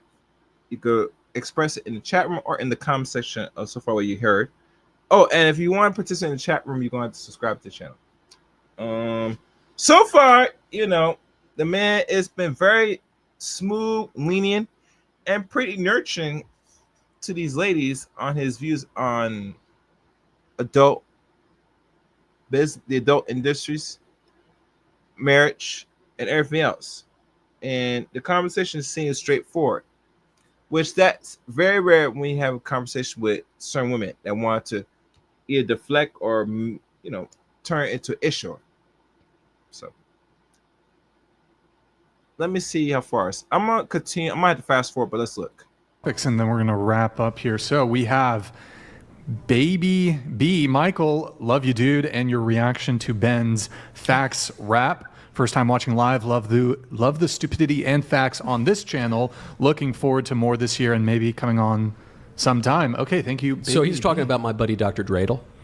Is that yeah. Okay? Mm-hmm. Okay. Yeah. And then we have Scipio Californius. All right, we're going to fast forward. We're going to go more expert in the sand and deny that, but I don't. While men are more interested in things like 10 people did charity. I owe greater charity to my family than I do a stranger. It's a 2-year-old child, and it's 10. You have to kill. Sorry about that. I had to fast forward, guys. So if you see fast forward, I just want to continue on with the conversation. All right, let's continue. Which one would you choose? It would be dependent on more factors than you're giving me, because the way you're setting it up. Burns donated $200. Men find fulfillment in providing for their families financially, which is why typically most men won't want to stay at home. Taking time off with nothing to do for a work-oriented man is mind-numbing. And yet they're doing it. I think that's for anybody. Yeah, but they go crazy, or they all get addicted to drugs, and you're really sad and depressed. So yeah, they do it, but it's not fulfilling to them. To your point, though, what you're setting up is premised on a utilitarian ethic. So you're asking me, to choose maybe, I don't know, the greatest good for the greatest number, but that's not how I view ethics. I understand that. My point is that do you view a zygote, like if I knocked it in 10 people, did 10 people just die because yes. 10 zygotes? Okay. Yeah. Okay. Yeah, I do. I'm not saying that I reflexively in a moment if a fire came, I wouldn't grab the 2-year-old instead of the zygote or whatever, but that is a human being. Yeah. We have a chat here, and Burns, thank you for your TTS, by the way. Juan Gomez, hey, thank you, man. Appreciate it. Men tend to be more interested in things, and women tend to be more interested in people.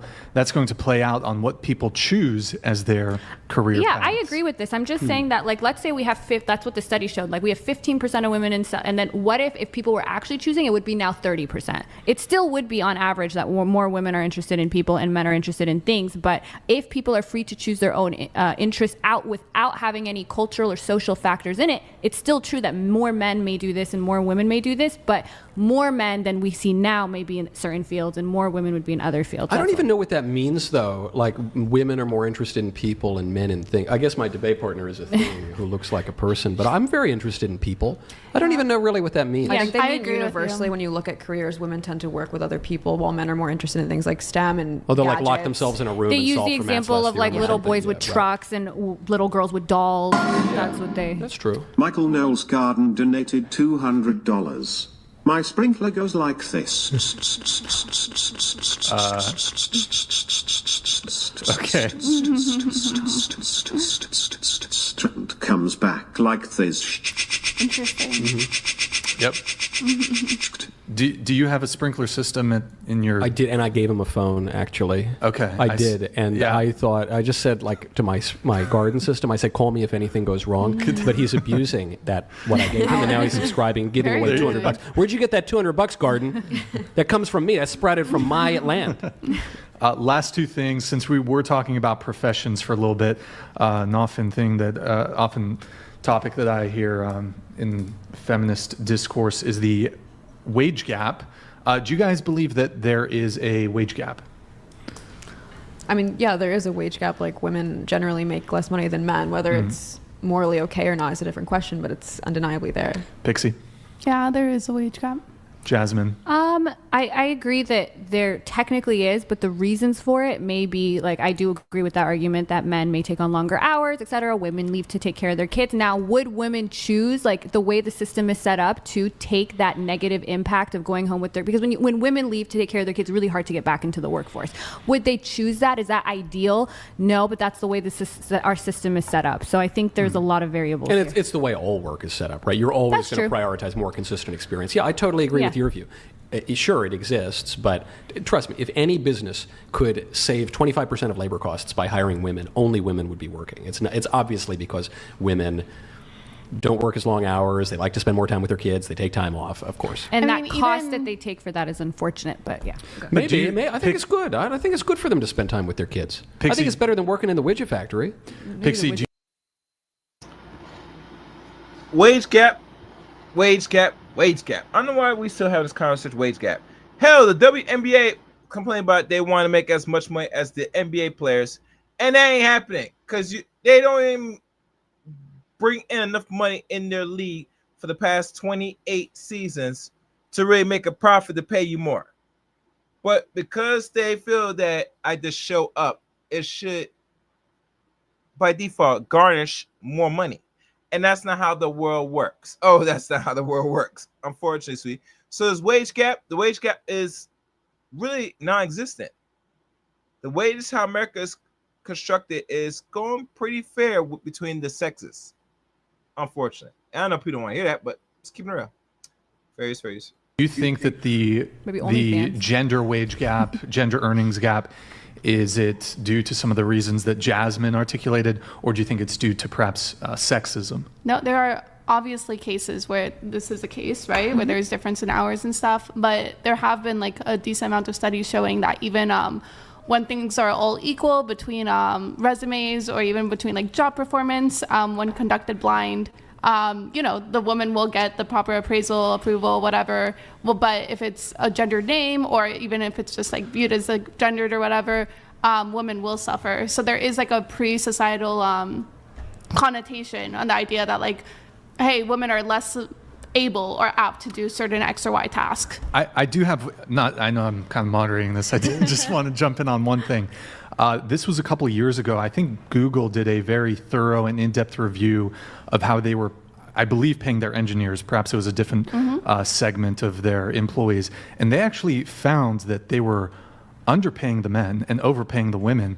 Would that then be evidence that Google was or is sexist towards men? It could be. Okay. I would have to see the study specifically and what they accounted for. But yeah, it's theoretically possible for a company to also be sexist towards men. Mm-hmm. Yeah, for sure. I recently was negotiating my contract with my beloved employers, and I was talking to my wife, who gives me a lot of advice, and I said, should I ask for a little bit more on this thing or that? She was like, I don't know, Mac. I don't know. I would just take what they offer you. It's really nice. I would just. No. I said, yeah, but I don't know. They want me to kind of. I'm not. They're going to not respect me if I don't. And she was like, Mac, this is why women make 25% less money because we just don't want to negotiate. And I totally. Is your wife a South Park character? She is, actually, believe it. She's a mixture of Minnie Mouse and Cartman. And like Consuelo. No, I don't know. I've been doing that voice for her for like 15 years now. I was like, I gotta Google his wife after this. Yeah, that's amazing. It's so accurate. Yep. Okay. Anything else on the wage gap, Michael? Or no, it's real, but it's fine. Like raising kids is good. Having who cares, man? Money's great. I like money. I like being able to pay my bills. I like being able to buy nice cigars, like Mayflower Cigars, mayflowercigars.com, 21 years old or older to buy them, exclusions apply. But there's more to life than money. This is only $14 a stick. That's a great price. After a box discount, it's like $9 a stick. What are you going to do with all this money? You're going to just pile it up and buy more stuff? Who cares, man? They used to say that kids were the poor man's wealth, and kids, I'll tell you, I take my job seriously. I love my career. I love being in public life and having whatever political influence I have. It's awesome. It means nothing compared to having children. I finished my first book with words, speechless, when I was in the delivery room with our first child. And my wife's there pushing out this kid, and I'm there finishing the final edits on my book to send in. They were both due on the same day. They both came. And I thought, okay, I've finally done. I poured my heart and soul into this 18 months of writing. And I look over at my kid, and I realize that my book doesn't matter at all. And I think it's a good book, and it became a #1 bestseller, and it matters nothing compared to a baby. And so I just think, good grief, woman, you're going to put off having a family, this wonderfully edifying thing, to go make like an extra 50 grand a year, 150 grand a year. Who cares? Like, are you kidding me? What a terrible deal. There's two things I want to say on that topic. The first one is, hopefully we both can agree that the wage gap is a problem if, let's say, two people are doing the same exact work or whatever. One shouldn't be looked down upon by their sex. Again, we said that there's cases where we understand the wage gap, but hopefully we can agree on that. When all factors are equal, that should not be. If my grandma had wheels, she'd be a wagon. Sure. If things were different, they'd be different. Okay. And I guess the second thing is that I think the misconception or what's being downplayed here is that there are strong correlation, if not just straight up causation, of being able to have a kid that's healthier, more educated, has better life prospects, just overall a better life, if you can afford a better life for them. So I think there is something to be said about, like, hey, you don't have to be the top 1% owner. You don't need that extra 25% in your income. But I think there is also something to be said about, like, hey, a lot of these women, the reason why they still want to work or they're still interested, because they want to provide the best possible life they can for their family. So I think there is a balance to be struck there. I don't think it's all just like, it's kind of frivolous money. We have a bad political economy right now that basically forces women to work even when they don't want to. So it's no longer a choice. It's more an obligation for most people. And I agree that's bad, and we should take political action to change that. I'm all for that. I think that would be great. However, you can raise kids on not a lot of money.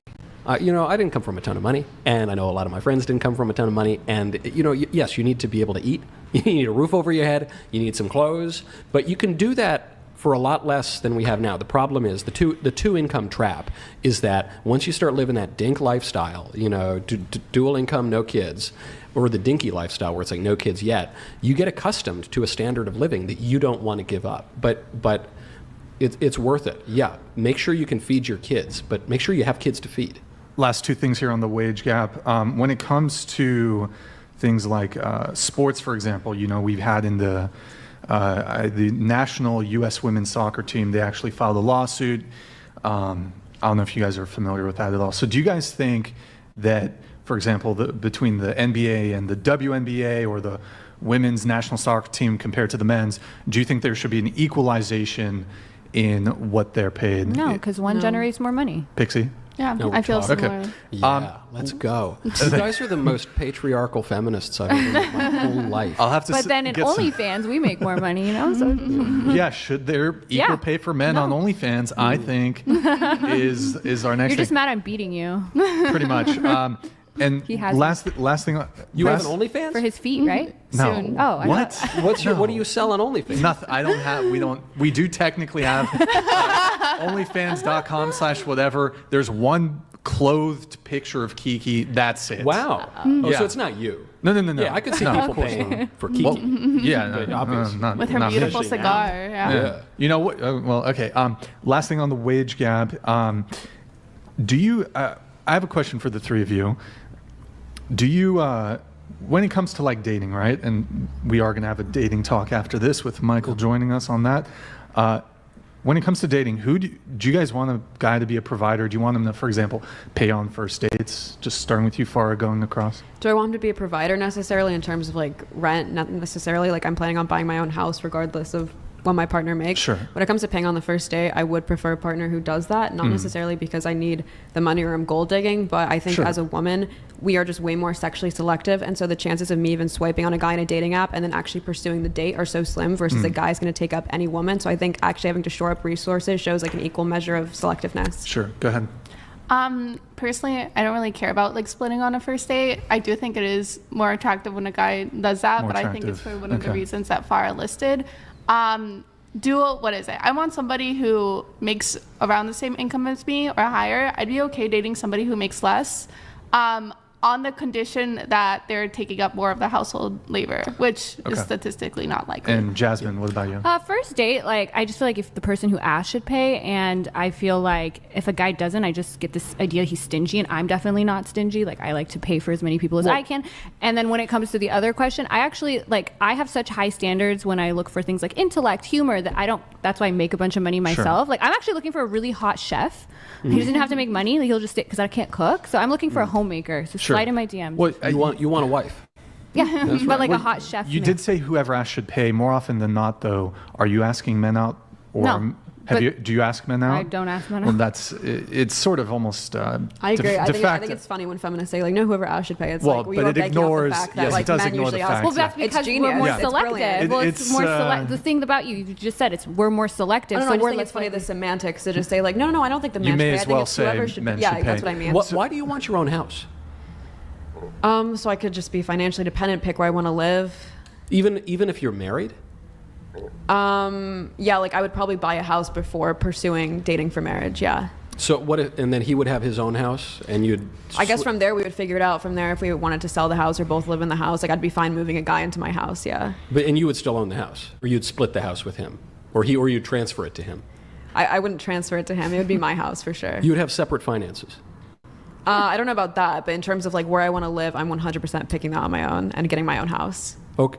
But So if the man comes and so your goes- bank accounts would go together, but you'd keep the house in your name?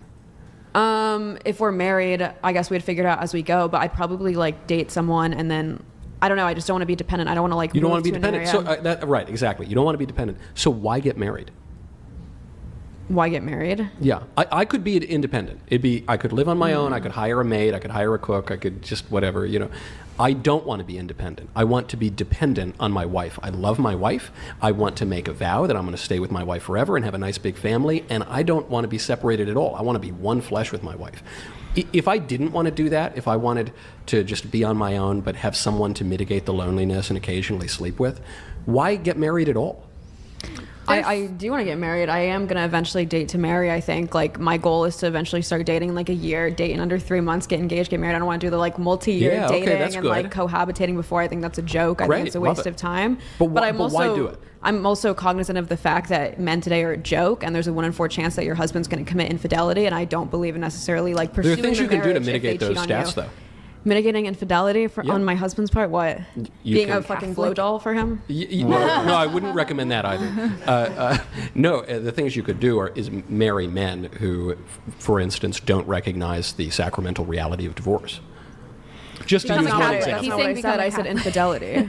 Or who recognize that infidelity is Every man great I've ever moral sin. dated has been Christian conservative, and at least one of them I found an Oculus in his closet where he's watching VR porn. In my experience, like I said, at the macro level, it's usually these Christian conservatives who are the most porn addicted, and at a micro level, these men I'm dating. got a You lot of them date on a my lot of these OnlyFans. Christian conservatives. Well, There's I'm- something about them that attracts you. Well, I'm waiting till marriage. Good. Oh, good. So you don't. Okay. Well, look, I think that's fabulous, and I love that you, as a feminist, are very attracted to Christian conservative men. I think that's good for society broadly. It's bad that these guys are like looking at porn or whatever. I don't know that necessarily implies that once they get married, they would either continue to do that or would step out on you and cheat and have an affair or whatever. It does seem to me, though, that certain groups of men are less likely than others to sleep with other women. And so, if you want to have that good, stable life and maybe overcome your fears of being dependent on someone who might be a total loser, then you might want to make sure you don't pick a total loser. But even stepping out aside, I gave you those stats about correlation between religious men and pornography consumption and prostitution purchasing. So how can you say that? Some people who are broadly religious of some sect or other do that, and all people are tempted by things. But I don't think that we can just throw our hands in the air and fall into a kind of romantic quietism and say, well, they're all just, these men are all dogs, they're all cads. No, actually, some men are more inclined to virtue than others, and that might, if you. But based off the stats, it would seem the religious men are less inclined to virtue. No, if they're not watching porn and buying sex. That's ridiculous. You're telling me that but I gave you Christian the men are more like. No. You gave me a stat and said, certain red states with certain religious groups consume certain kinds of porn or whatever. But the more Christians are in a state, the more pornography consumption and searches there are in prostitution purchases. Yes. It would seem that. It's funny, when I create this, I noticed the thumbnail I took off. She's wearing the same outfit during this whole debate. That Javari chick, that Muslim chick on the left. Imagine that. Wow. Something that's caught notice. Food for thought. Perhaps there are other factors at play there when you're talking about a full state. I don't know, when you're talking about class, income, when you're talking about education, when you're talking about family formation in the first place, when you're talking, for goodness sakes, when you're talking about geography, we're talking about whole states here, and you're pulling one variable out and saying, see, there it is, the correlation is the causation. That's crazy. You were cut. It's okay. You can cut me off. That's fine. My only question to you is, you're saying that the thing that is preventing you from wanting to be codependent on a man, actually engage in this marriage, totally giving is yourself. Is because I've become disillusioned with the state of tradcons, and I think they're a hoax. No, you don't think it's true. You're picking on tradcons because you think that they're your ideological opponents. I don't think they are. I don't think so. If that was the case, I wouldn't date them. I think that if one identifies as a liberal feminist, then necessarily tradcons are your ideological foes. I completely disagree. But I agree think that they have you're very attracted similar perceptions of hookup culture and a lot of things depending on the sect of feminism I am. I actually find way more common ground with conservative men than liberal men. That's fabulous. But you think they're not living up to it. Okay, well then, find. I think they overcorrect. They will vouch that they don't watch porn. They're going to be like, you know what I mean? The more they talk about how disgusted they are by porn, the more likely I am to find out that it turns out that they are watching porn. Like I said, I found that at the micro anecdotal level of my dating life, and then also at the macro level, just based on statistics. Wait, you object to your partner watching pornography? It wouldn't be ideal, yes. But my understanding is you don't do any nudity in your OnlyFans content, but you... Wait, you have an OnlyFans too? Yeah, she does. She does what? OnlyFans. Are you kidding me? I've been... Well, goddamn. You did not notice that, Mr. Knowles? You just go on a panel on a bunch of chicks, and I'm not sure if you got the Bleacher Report was put out before you did this, of who you were going to sit and had the conversation. I'm hoping that what's his name? I forgot the guy that runs the podcast, main one. I hope he give his heads up who you're having a debate with, because if not, then that's on him. But if so, you tell me you yourself, especially, couldn't do no quick research on the characters you're having a conversation with. Really? Do anyone believe that?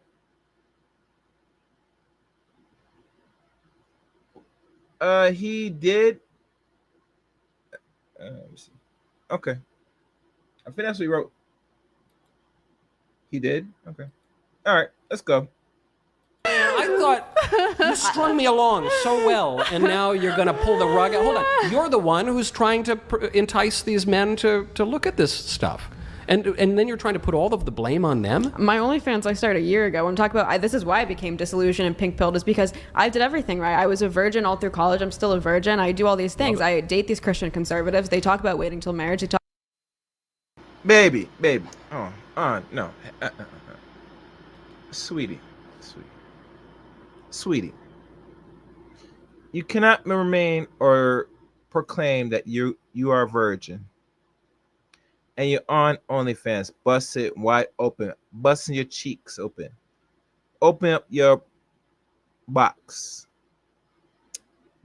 playing with toys, particularly the dildos. Because let me tell you something. Most women that tell me they're virgin, they're engaged in some type of weirdo acts with toys, inanimate objects on themselves. Because man's not really busting it, shooting up the club and whatever. That they're what they call consider themselves still not touched, but you're playing with yourself, so that's as close to being touched. So knock it off. Let's keep going, man. Fairies. Talk about going to church every Sunday. Yeah. Porn addicts, all of them. Yeah. No, look, I don't doubt that porn addiction is totally prevalent. And if they're not watching porn, they're following Instagram models. They're going to Hooters. It's mostly conservative men. Men that I'd go on dates with. They'd have these like posters of like nude playgirls and stuff like that, like Playboy bunnies and stuff. And that's usually Are you dating like 65-year-old men? What are you talking about, Playboy? It's more of these conservative like mid. Yeah, I want to know what age range you're dealing with, chick. And don't tell me dealing with dudes that's over 45 years of age, especially you're under 20 or you're around your 20s. I hope you're not doing that. To be complaining about what these men are watching. Really. A man's going to do what they're going to do, ladies. A positive vibe. Orlina, do you have a problem of your boo watching adult movies? Is my question to ask. And you know what I mean. I'm not going to give the actual word. Let's go. Western boys who like have that type of paraphernalia. Yeah, that's I don't like know. more. Hold on. Now, are we talking that's about? More native to their are we culture. talking about like a pinup thing in your garage from the 40s, or are we talking about like actual porn addiction where people are? It doesn't matter. Looking at To your me, content? it's all the same. I'm just saying that like why is going to Hooters more acceptable? Why can't I throw my chips in? Wait, one question. So, but you. Wait. What do you mean it doesn't matter? It matters, bitch.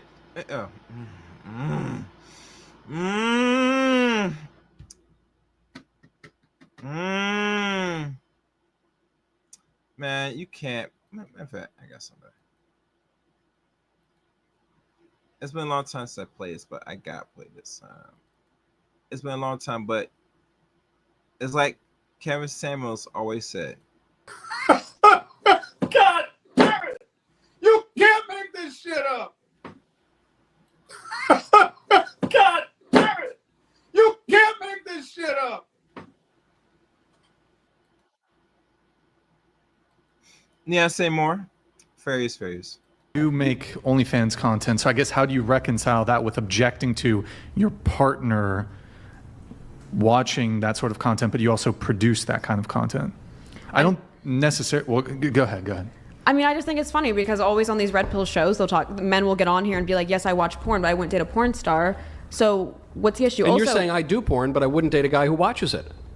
Yes, because I'll tell you why. If you actually look at pair bonding, watching porn does affect your neurochemistry and your pair bonding. Me being lusted after does not affect my neurochemistry or my pair bonding. But you're enticing them to do it. Like I'm maybe the least judgmental person on the right when it comes to this stuff because all sin and fall short of the glory of God. But you are part of the problem, and the thing that you're inveighing against is something that you are encouraging and profiting from as you encourage it. That's only if you consider lusting to only exist within pornography. I think even if my boyfriend were lusting after like 18-year-olds, like a cashier at a grocery store, I would think that's just as wrong as Lust watching is bad. pornography. Yeah. But baby, you're on OnlyFans. You're busting it wide open. You're selling digital adult content. Stop it. Come on, man. Don't give me that garbage, man. Oh, and Lena Positive Eye writes, no, I watch it with him. Okay. That's the spirit. Positive Eyes. Be a good, take one for the team. He's there watching the nasty ladies, play with himself and getting their back blown out by other men. You sit there, watch with him, and you fan side said, all right, enough of this. Time for me to get my back blown out. Be that good freak, Positive Vibe. I love that. We all love that. Hey, give off that Haitian vibe. That, what do they call that song? You know, you're gonna whine on his thing and break off his cock. All right, let's keep going. Pornography so no, I'm not enticing them. And inflames Same lust. way, even if I didn't do pornography and I was just an attractive woman, that doesn't mean I'm enticing men by putting on makeup every day. It's up to them to not lust after. Putting on a little bit of rouge is going to be less exciting to a man than doing pornography. I don't know if you've heard JP talk about it. He says women put on blush to simulate sexual orgasm in their face. And actually, that's also if you want to get very into sexualized. female cosmetic coalitions, there's a very interesting anthropological point to that very thing you've just said. Mm-hmm. But clearly there are gradations also. A 1940s pinup poster and hardcore porn on the internet, one is going to excite one more than the other. Yes, and if we're talking gradations, and where I fall in those gradations is probably on the more mild side. I don't do nuded content, but you don't do nude content? What is OnlyFans? I thought OnlyFans was porn. Nude content if anyone wants to check it out. You can post whatever you want. Cardi B just gets in there and yaps and is one of the top 10 creators. But I mean, regardless, like I said, even if I did do nude content, even if I did necessarily like touch myself on camera, that doesn't affect my neurochemistry in terms of pair bonding. But a man, maybe you're doing. You see the insanity, the nonsense, the effery of it all.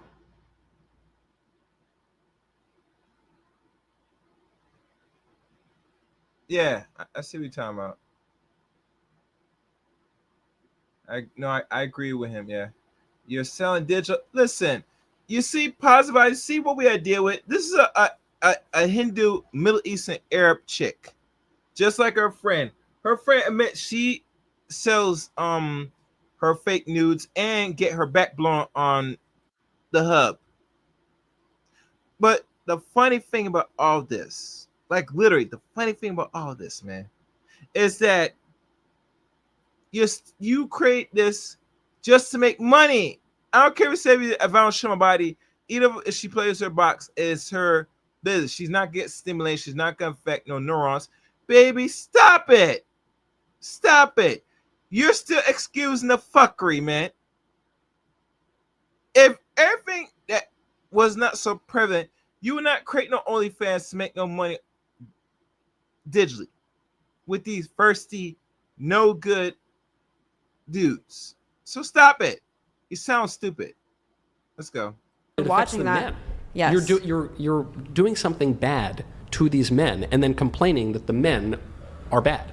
Well, that doesn't follow, because if I wore a bikini and went to the beach, that doesn't mean that it's my fault. Then if my boyfriend checks out women and just stares at them on the beach, like I'm not responsible I think women for should be his more modest inordinate on the beach, amount of actually. lust. Yeah, I do. I do think they should. I don't think most people would subscribe to that. I don't think most people would say that if I wear a bikini on the beach, that means I'm a hypocrite. If I say I don't want my boyfriend just ogling women at the beach all the time, and I think that would make an improper partner. You're not really complaining about men who go to the beach and maybe take a little gander down the shore. You are specifically complaining about men who look at pornography. No, and I think didn't. You're right No, to I didn't. about That's why I brought up VS Angel shows. That's why I brought up Hooters. That's why I brought up the posters. Victoria's Secret. Why would I bring up all these things if the threshold for me was just pornography? That's why I walked it back and said all these other things. Okay, you did walk it back and included these other things, which I think are totally legitimate. But you know, there are plenty of things that I think are bad, and plenty of sins that I fall into, like all the time, right? But I don't complain about them being bad while actively promoting them. There's no cognitive dissonance there. No, I think it's bad if you're in a relationship and you're lying to your partner and saying I don't watch porn, and then you do it, and then you consume it. That doesn't mean That's also bad. That doesn't mean I think watching porn is morally bad on its own.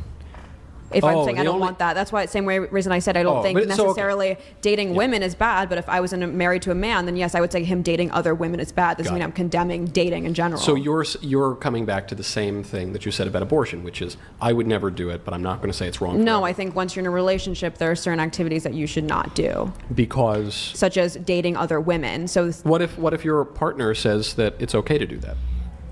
What do you mean? I would find someone who has moral congruence to me. Right, but you're saying if you're in a relationship, you shouldn't date other women. But what if, not you, but some guy were dating some girl, and dating you? You really? Oh no. And you would say, okay, it's fine if you date other women. Would you say that's then you would say in that relationship it is fine to sleep with other women, or no? Like, are you asking me? Do I have objective moral guidelines for what dating should look like? Yeah.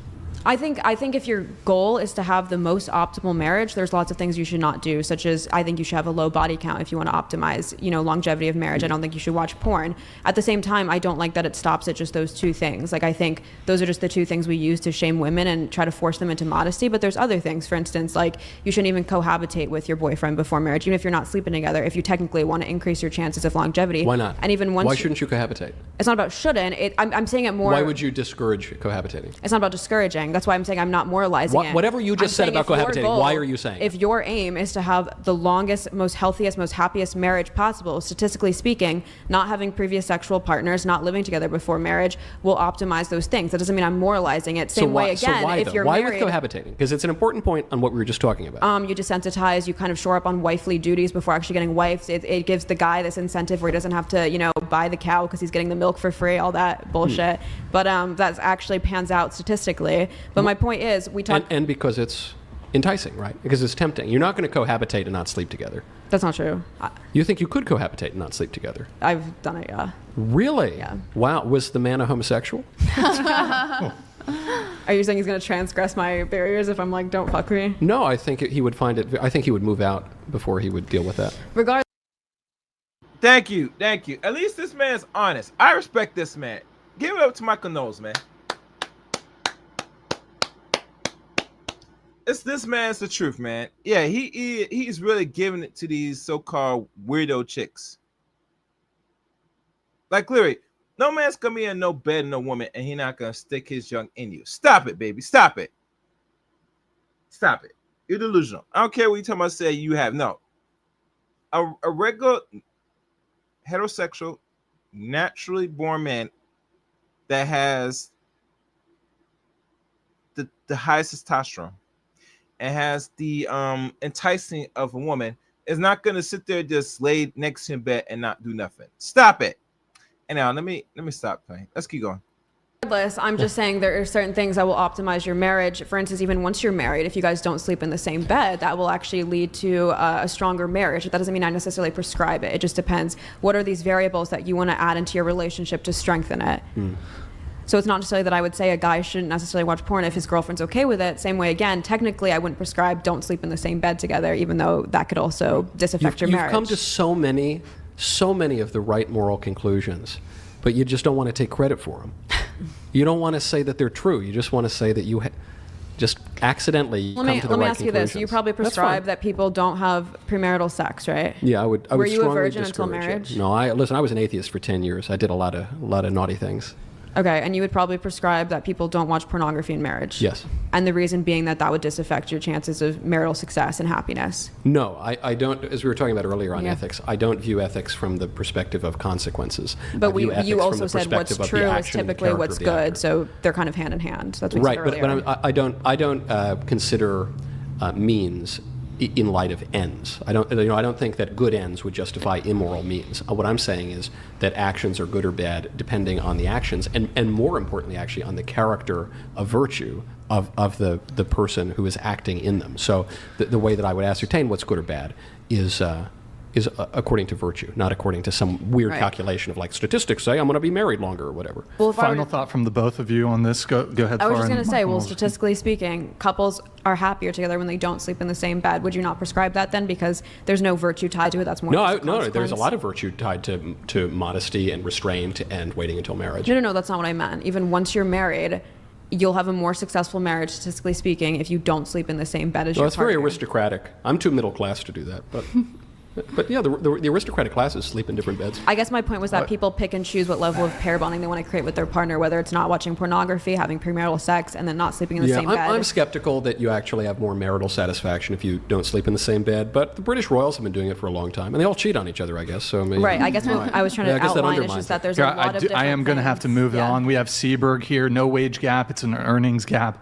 The 77 cents to the dollar stat is a labor stat that took total earnings by each segment sex divided by total workers, feminism tends to look only until proof of victimhood is found. Hey, Seberg, thank you, man. Appreciate it. Actually, and to come back to my point I was actually trying to make earlier, asking all of you if you would prefer a man to pay on the first date.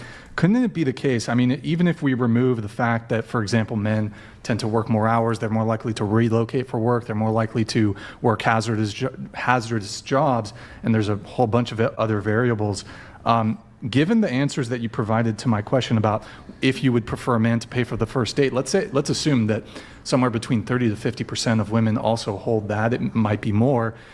Couldn't it be fair to say that just on that sole thing, the sole thing that women prefer men to be providers or prefer men to pay on that first date, wouldn't that be enough of a mating pressure, of a mating force to be a stronger motivating factor for men to occupy higher positions of higher status, positions that pay more money? Whereas women don't have that corresponding mating pressure, men are really not putting a pressure on women to pay for first dates, for example. What is it? That's certainly possible. The problem that I think most feminists would point out is that when it does come to the women who are putting that self-pressure, whatever, performing highly, trying to get like that next pay raise, promotion, when it comes to studies that do like double blind, who try to like account for other factors, they're still not being picked because of gender bias. That's a problem. It's not necessarily that men want to get these higher positions of power. To me, that's not a problem. What's a problem is that if we start making all things equal, women are still being punished for it, then that's weird to me. It's very difficult to make all things equal. So even when you drill down, and I'll just take those statistics for what they're worth, still, if you have a society that gives an advantage to women, as a matter of, say, affirmative action or some DEI policy, and that begins very early on. It begins in high school, and then it goes on to college, and then maybe you get a little bonus on your SAT, and then maybe you get into the medical school because we want more women. They're underrepresented in the field, and then maybe the firm looks at you or the medical office and says, well, I don't know that this woman, she graduated college, but she didn't graduate as good a college as this man, or she did graduate the same college as the man, but I don't know that she really deserved it. I'm not saying that's just exactly, but I think they are at least justified in that prejudice, because we got a whole system right now that says that if you're a woman, you get bonus points. And this is Clarence Thomas has written about this extensively. He says, I had a trouble getting a job after graduating Yale Law School. Yale Law School is the best school in the country. I'm Clarence Thomas. I'm like one of the greatest judges in American history. But he couldn't do it because he was black, and they assumed he was an affirmative action case. Yeah. Sorry, just to move on, we only have a few more minutes here, 5-10 more minutes, then we're going to wrap up. This came up earlier in the conversation. I believe I said we'd get back to it. So, Pixie, I know you've kind of had some thoughts on this on your previous appearances. When it comes to feminism, obviously that's typically advocacy for equality, advocacy for women. I think it's important when we're talking about that to, again, define our terms. So, as a nod to the Daily Wire and Matt Walsh, what is a woman? You're going to hate me for this one, Michael. Lay it on. But before I have Michael respond to you, I want all of you to respond. Why don't we have Pixie go, then Farah, and then Jasmine. Go ahead. A woman is a person who acts and is perceived as our societal perception of a woman. That's at least half of it. Farah? I'd like to do more research on this topic before publicizing an opinion. Veto. Are you joking? That's really your answer? That is my answer as of now. Hey, come on, so Farah, even if you're not going to reason about it, let's just talk from your own personal prejudices and stuff. Come on, just between us gals. Just between us. Just between us gals. That's We can talk after the show. What? But I like to thoroughly think even out Shia LaBeouf wants you to.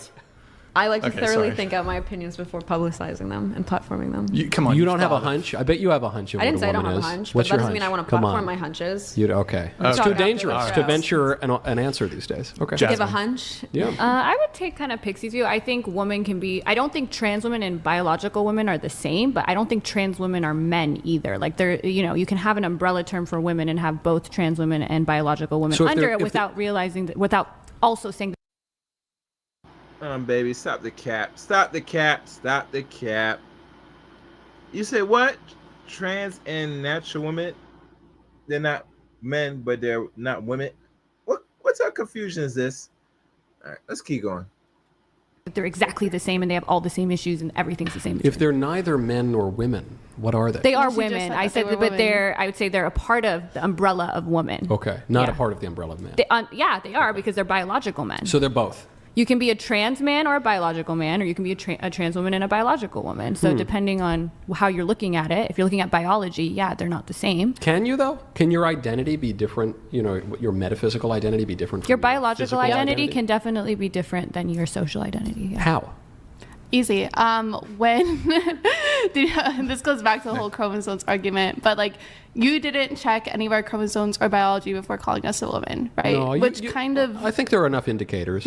enough indicators, Yeah. but you base those indicators on like appearance. So obviously, all our of my societal perception. Yeah, You know, so- you look like women, you walk like women, you smell like women. I think you're women. That's her point. It's a performance, and you're basing it off The of like, secondary sex characteristics yeah. is what you're basing them on, and people can change their secondary sex. your bodies is what I'm basing Yeah, it on. which you Yes. can change that. But I'm not sure that you can actually, because I think what's here at the basis of it is a Gnostic idea that you can separate your soul and your body. And I know we don't like to use the word soul anymore, so we'll say your identity, man, or whatever. But that you can separate that from your body. And I just don't think you can. I think a woman is the sort of person who isn't a man. I think that's the basic definition of a woman. What's a man then? A man is the sort of person who isn't a woman, How did you know we were women? because you look like women.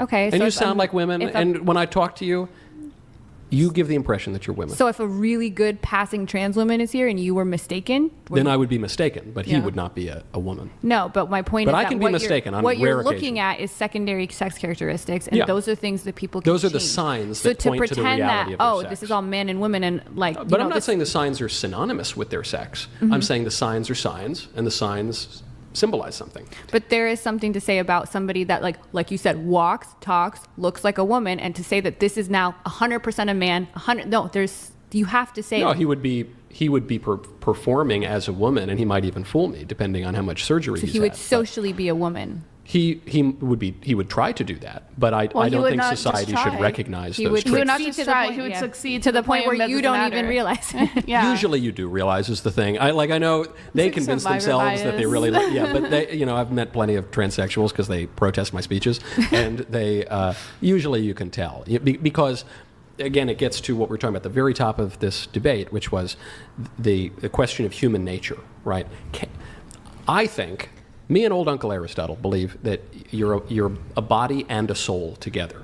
I'm not just my soul trapped in a useless body. I'm not just my body without a soul or totally separated from my soul. I think I'm a soul and a body together. So my body gives me much of my sex.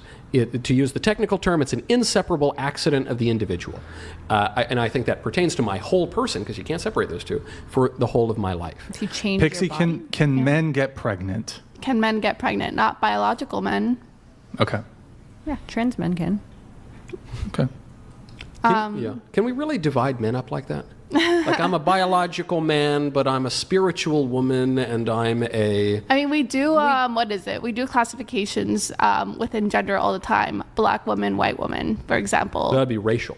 Yeah, not no, gender, but that's still within the scope of women. You're still saying, there's women who are black, there's women who are not black. There are women who have had SA experiences, there's women who haven't had experiences. Race is real, though it's actually more difficult to pin down than sexual difference, but it's real. Yeah, there are different races, sure.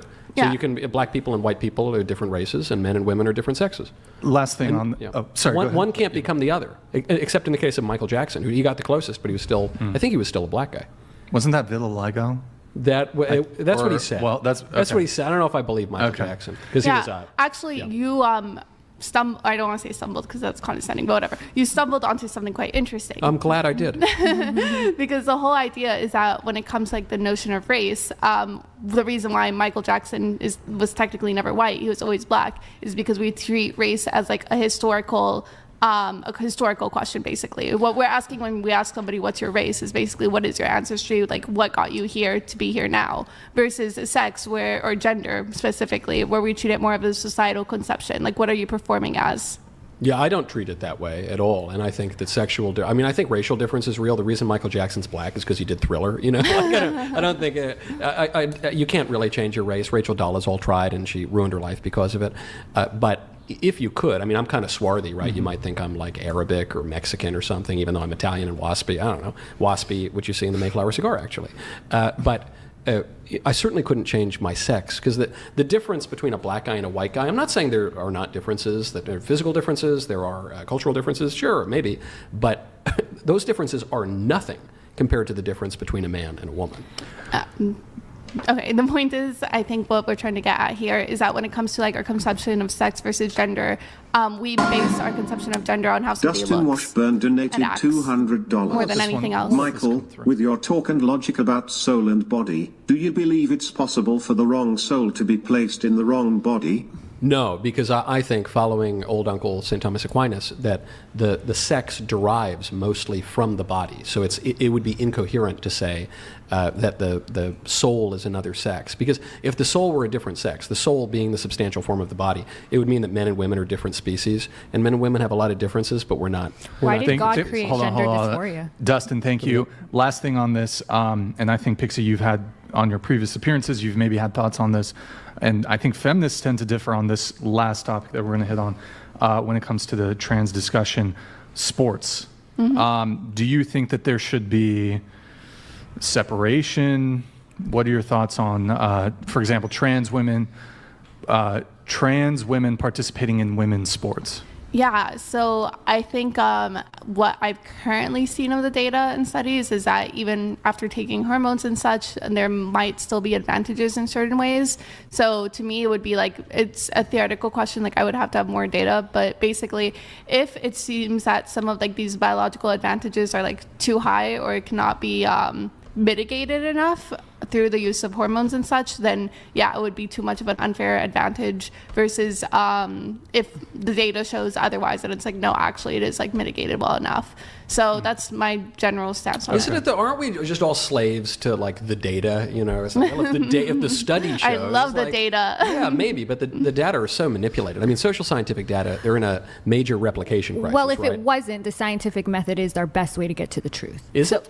I'm not sure about that. I would say so. So I think it's the best we have. Otherwise, we just have our anecdotes and our feelings. No, and our but subjective look, opinions. I'm all for empirical scientific analyses of the things that it can measure, but those are all physical things, and what we're talking about here is deeper than a physical thing, right? We're talking because we're not mere flesh. I don't think we think we're mere flesh. Well, this is where we disagree, because we think that you think you're just flesh. No. We disagree on whether, like, you're like, oh, the issue here isn't the data. The data on whether this would be unfair to women is what I care about. Well, because if it wasn't, then I would say, yeah, they could do it. The data on whether this is unfair to women are not going to come from some like dork economist. That those data are going to come from the reality of the different. It's going to come from natural scientists. Certainly, it's going to come from people who have an understanding of what human nature is and what justice is. No, I don't think this is a human nature debate. I think this is about, does your muscle mass give you an advantage? And if you take hormones, it seems to not, like you said, reverse all of the advantages that you have. How does a scientific study conclude something about fairness or justice? How do you measure justice under a it doesn't jump to that conclusion, but we use their conclusions to then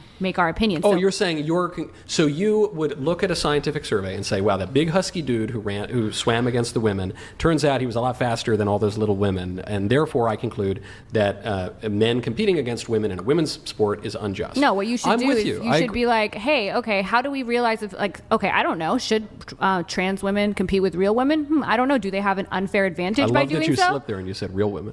Well, biological women. Okay. I love it. Biological. No, you just accidentally said what we all know to be true. I think that makes sense. Yeah, I would agree with that. Yeah, biological women, you could argue, are real women, but that doesn't mean trans women are not. Which implies that the trans women are not really under the category. They're not under the category of biological women. And you just said they're not under the category of real women. Okay, well, you can harp on that. My point here is that... No, I think I'm not trying to get you. I'm just trying to point out, you the point I'm trying to make is, if I'm trying to figure out the answer to this question, and the question for me is not what is natural or what is Catholicism say, it's, is this unfair to have trans women compete with real women? Well, I want to know, and the way to know that is to look at the science, not to just look at somebody. How do you know what's fair and what's not fair?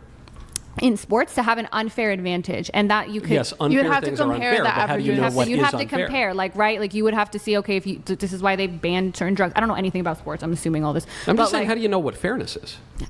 We all have, I would say that the only way you really know how fairness is that we all have kind of like a we have a Conscience? feeling about it. That's all I can say. Is it a no, feeling or I is it a think reasonable conscience? You can compare averages. You can compare averages, yeah, but also the hunch, even the idea that we all want things to be fair is like an evolutionary, in my opinion, just thing that we all kind of seem to Michael have Phelps because is it a was faster evolutionary swimmer than advantageous. Michael Phelps is a faster swimmer than some guy we've never heard of. He does he have an unfair advantage over the guy we never heard of? They have different average swimming times.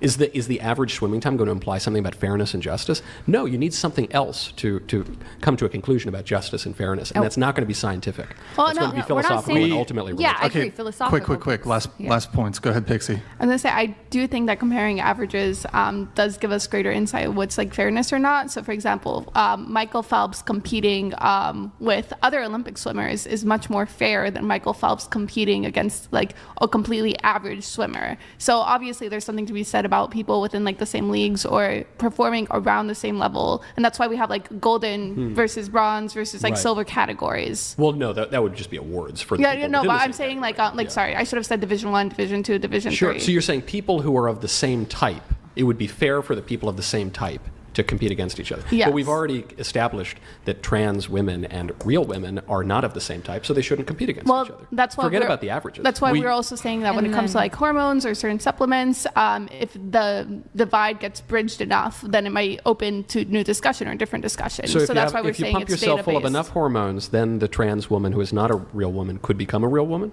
It's not about being a real woman because, as we said before, I was these are just not using- these are not just matters of the flesh, as you stated before. A lot of this is about societal perception of what a woman is, and that goes back to like certain actions and certain looks. So in our day-to-day life, that's what we rely the concept of woman on: actions and looks. I just guess I wouldn't trust society more than I would trust objective truth. I think that 50 million Frenchmen can be wrong. I think that actually the majority of people. How do can you think? sometimes What's the get best things way wrong. to arrive at objective truth? I wish we could go there. Unfortunately, We'd have 5 more we are hours. running. Okay. What's that? We'd have 5 more hours. Yeah. We do have to wrap up here pretty soon. I do want to give you guys, if you want, make a brief final thought or closing statement. And before you guys do that,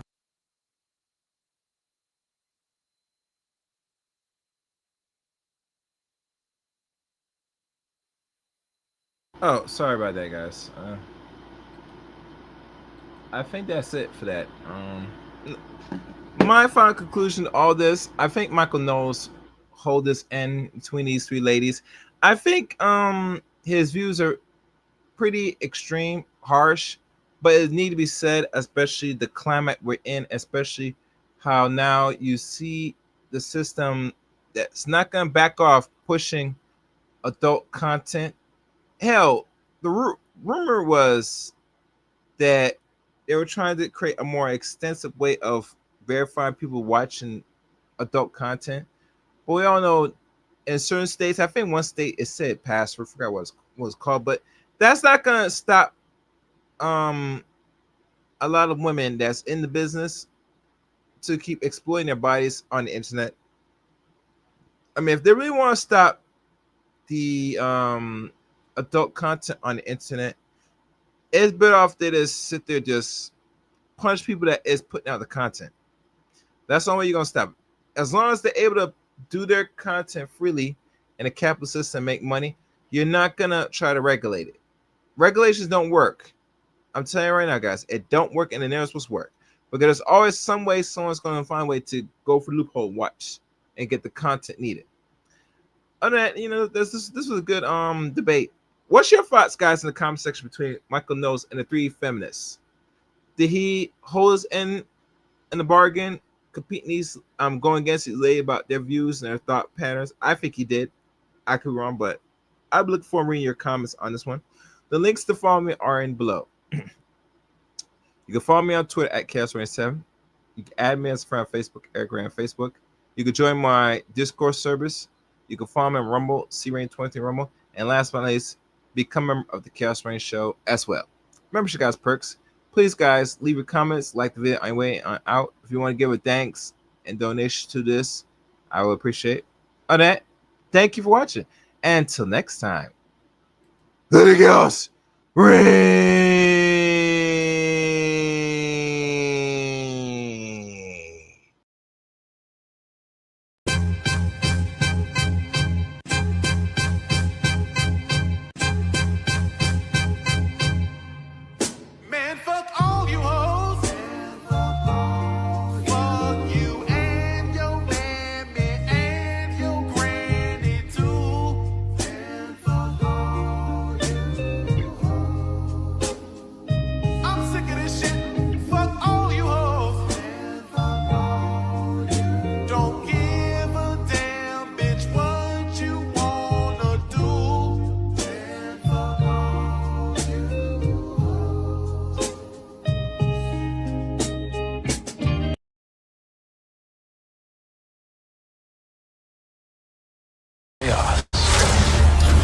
They like the chaos. They like the chaos. So when you're able to The chaos. let that chaos reign with, The chaos. let that chaos reign with, The chaos. let that chaos reign with, Must reign.